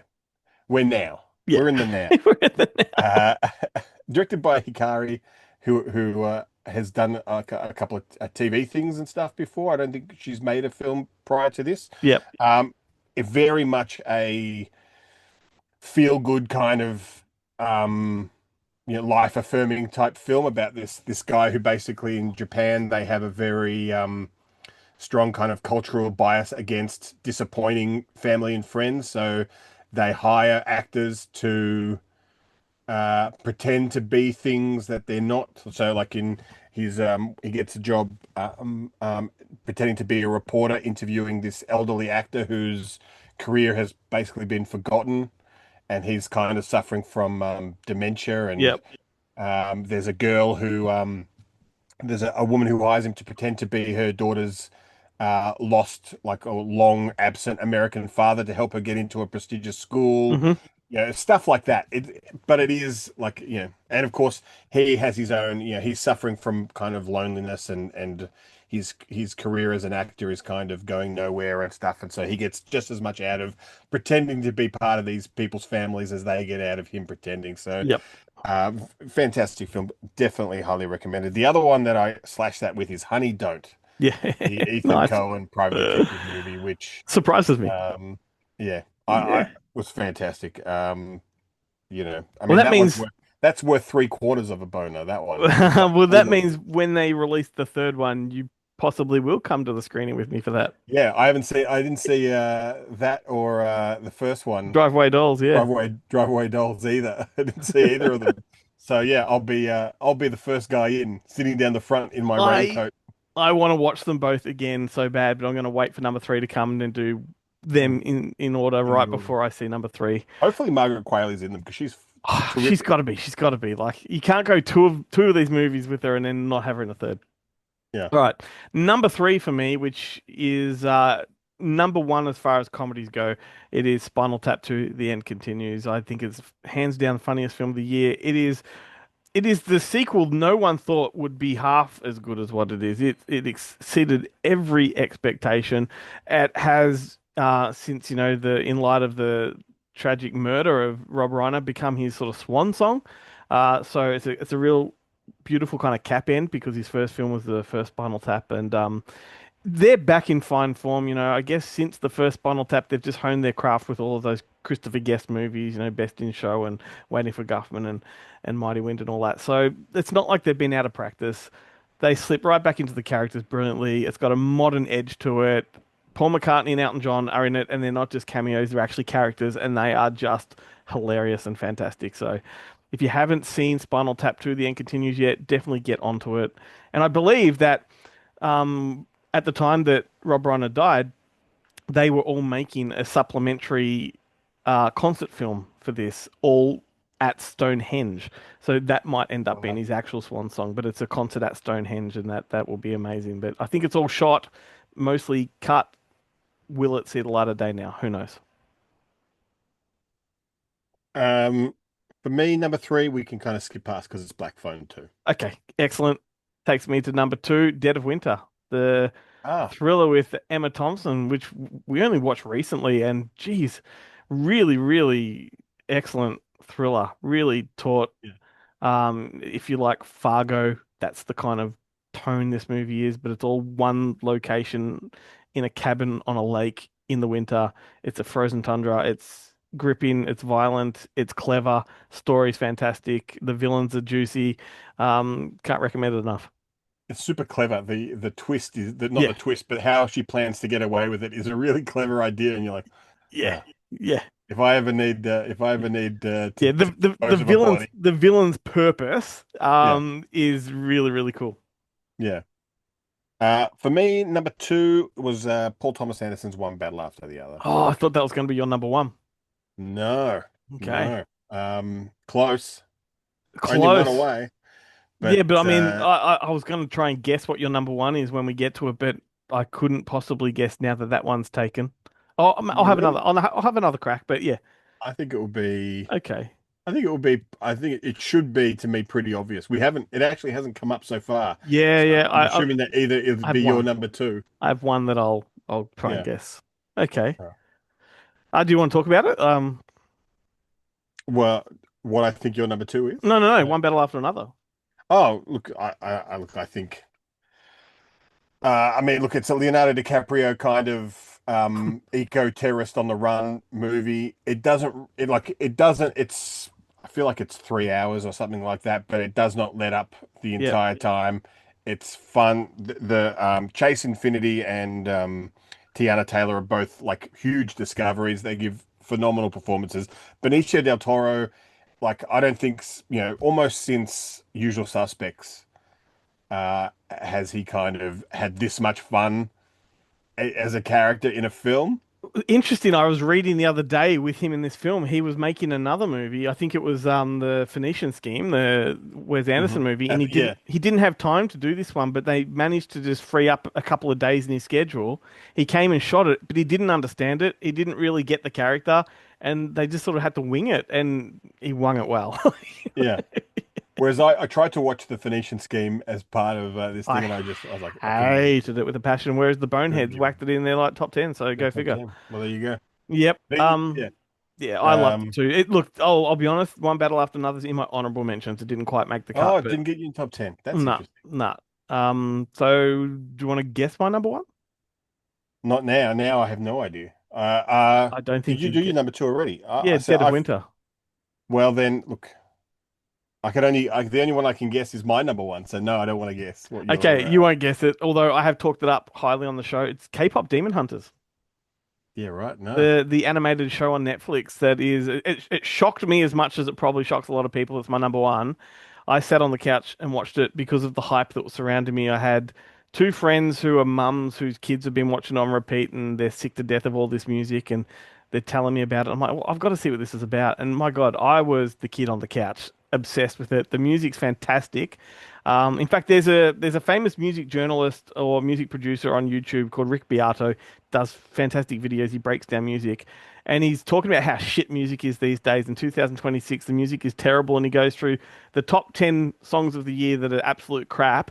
He gets to K-pop Demon Hunters, and he goes, "It's the only exception." He goes, "It's so well produced. The music is so excellent, and the concept is great. You know, these pop band from the K-pop world, Demon Hunters, and they're saving the world through music. It's a stunning piece of film. I wish I'd seen it on a big screen. This is one I'd love to see in IMAX. It's neon. It's like the animation's huge. It's sort of anime-ish. And I reckon you should give it a shot. It's just wonderful. Yeah, look, it's not one that I caught up with, even during my cram Why would session, you? so- Why would you? Why would it be on your radar? Like, Yeah. you know, I'm putting it on people's radar now. It Like, did- go and watch yeah. it. Yeah, yeah. Bit of a Okay, well, gateway. for Bit of a gateway movie too for kids with horror. So Right. Okay, so what do you think? What's your guess for my number one then? Bring Her Back. Yeah, it is. Yeah. Excellent. Wow. Wow. Yeah, Number one. The Raka Raka Boys, the Danny and Michael Philippous's. So I think it's the first time I think I've ever had an Australian film in my Yeah. top What a- 10, what let a- alone number one. Absolute banger. It's in my honorable mentions without a doubt. Throughout the year as I compiled the list, because you know we both compile lists throughout the year and some stuff gets bumped. It was in my top 10 for quite a while, but then I had things like Spinal Tap and Dead of Winter come in and I'm like, oh, it's got to go. But yeah, Jesus, man, what a solid fucking horror movie and hard to watch. Like it's really, really hard to watch.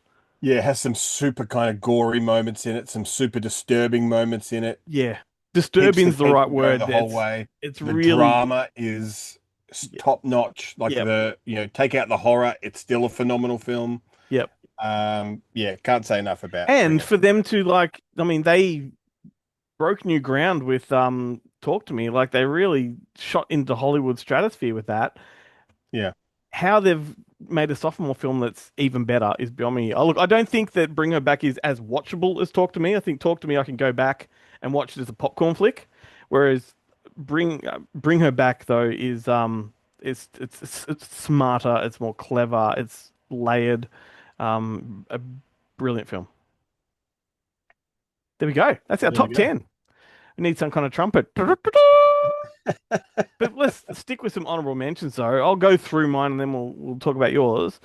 Sketch was a big one for me. That's the Angel Studios one about drawings that come to life. It's just wonderful. It's like a Joe Dante film from the 80s. Highly Is it recommend based it. on a like a computer game, like a It, PlayStation? it may be. I don't know. Like I'd never heard of it, but the animation, it's a live action film, but the drawings come to life. And so Yeah. you've had similar big Hollywood films this year with like the Purple Crayon movie and whatever other Ryan Reynolds one there was. I don't remember, Imagine or something like that. Yeah, Yeah. Imagineering or whatever. Yeah, this is the better one. Go check it out. Life of Chuck, the Stephen King adaptation, that was in my top 10 for a while before it got bumped out. Sinners is definitely in there, one battle after another. Running Man, like it never was in my top 10, but it's one I think I need to mention because everyone sort of shat on it, and I think it's a much better film than people gave it credit for. Really, I think really it's a had phenomenal fun. 3/4 of a film, and It then just- it was the just more I fun. think about the end, the more it Yeah, upsets me. that's fair enough, but it was fun. It was just It fun. was fun, yeah. And I the other I one, enjoyed the whole time. the other one that was never ever going to be my top 10, it wasn't even an honorable mention, except today I was sitting here thinking about it because I was doing some write up at work for it. And I thought, the more I think about this movie, the more I desperately want to rewatch it. And that's The Big, Bold, Beautiful Journey. The Margot Robbie, Colin Farrell one. Like that was just a wonderful, what do you call it, magic realism kind of film. And I dig those and I enjoyed it at the time, but I think I'm going to enjoy it even more with the second look, viewing. I mean, you just like the thing that's so weird about Margot Robbie, considering her origins, is that I just cannot take my eyes off her on the screen. Yeah. She is just amazing. And I mean, look, I love Colin Farrell, but Colin Farrell, I think he's one of those guys. He's another kind of Tom Cruise but not quite Tom Cruise, where he looked like he was 27 for about 30 years, and now he's finally starting to look like, someone who's in their, what I'm assuming must be in their 40s or 50s. No, he'd be in his early 50s. Yeah. I think he's the problem, but he's completely interchangeable in this movie, but I don't think Margot is. And no, she's but he's good in it. Don't get me wrong, he's good, but you could have any one of the big actors in Hollywood doing that role. Yeah. Except Ryan Gosling. Ryan Gosling, no. No. Too much Botox in his face now. Well, it's too Barbie. Yeah. Look, so my honorable mentions, I just kind of run through them. The Gorge, I thought was fantastic. Borderline, which is the Samara Weaving movie that her husband Jimmy something or another wrote and directed. He wrote Cocaine Bear, and that's kind of how this one came off the ground and has Jack Nicholson's son in it. Yep. It's super bizarre. I'm sure it's on streaming now. Definitely worth checking out. The Long Walk, I really enjoyed. A couple of ones that we played at Monster Fest, Test Screening, Mother of Flies, and the Australian film Rotten, which did a lot with a very tiny budget. Yep. I think it deserved a lot more than it got at Monster Fest, to be honest. Novocaine, another Jack Quaid film, really enjoyed it. Naked Gun, Caught Stealing. Yes, Mickey 17 was great. Rust, which we talked about. Flight Risk, the other Mel Gibson Renaissance film, was a lot of fun. And Predator Badlands. Yeah, and let's throw in Fear Below, because you and I are both impressed by that. Fear Below, yeah, but Though I saw it the year before, but technically it is a 2025 film. Yeah, for sure. Well, there we go. That is it, everyone. Hope let us know what you think. What are your top 10 movies of the year? What do you think of ours? Where did we get it right? Where did we get it wrong? We got it right? We got it right. We both got it right in completely different ways. That's it. So thank you so much for watching. Don't forget to go to goodmoviemonday.com and do everything that Ben said to do at the start of the show. We might even put some photos up of our sexy legs. Woohoo! There's a kneecap for you. It's a rare thing, people. You'll never see it again. The rest of the Instagram lives are going to be for the film March is just Glenn showing off his legs. That is one thing that we hope to do this year is some live streams. Let's see if we can actually nail some of those down. We planned to do them last year as well and never got around to it, but it's definitely a mission of mine this year. Who else? Who knows what else we've got? We've got some other ideas floating about that we'll do throughout the year. But the show itself, as you know, it will be back on March the 2nd, and we'll be doing it all over again. Is there anything you want to add, Benjamin? No, look, I am curious. There's a couple of films that neither of us mentioned that I've noticed appeared on a bunch of people's top 10s this year. Ooh. I did watch it, one of them, one that I can kind of think of. I'm curious if you saw it, that the Trains. Did you see that? The Joel Edgerton. Oh no, I haven't watched it yet. Movie. No, it's been sitting in my sort of wish list or watch list for a while. Yeah, I'm curious. So we'll talk about that maybe when we're back. I watched it. I didn't like it. It was kind of nice. Like it was fine. Yeah. But I was one of those ones. I don't know what the fuss is about. Okay. It looks phenomenal. And the only reason I was watching movies is for how they looked, then sure.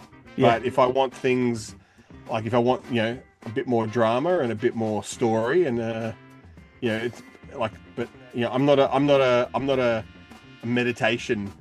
This is like a meditation about one man's life kind of guy. So for me, I was like, oh, okay. Well, let us know what you think. All right, should we sign off? Let's do it. All right, so whether we see you before March the 2nd remains to be seen, but either way, we'll see you then. Catch you, everyone. Bye.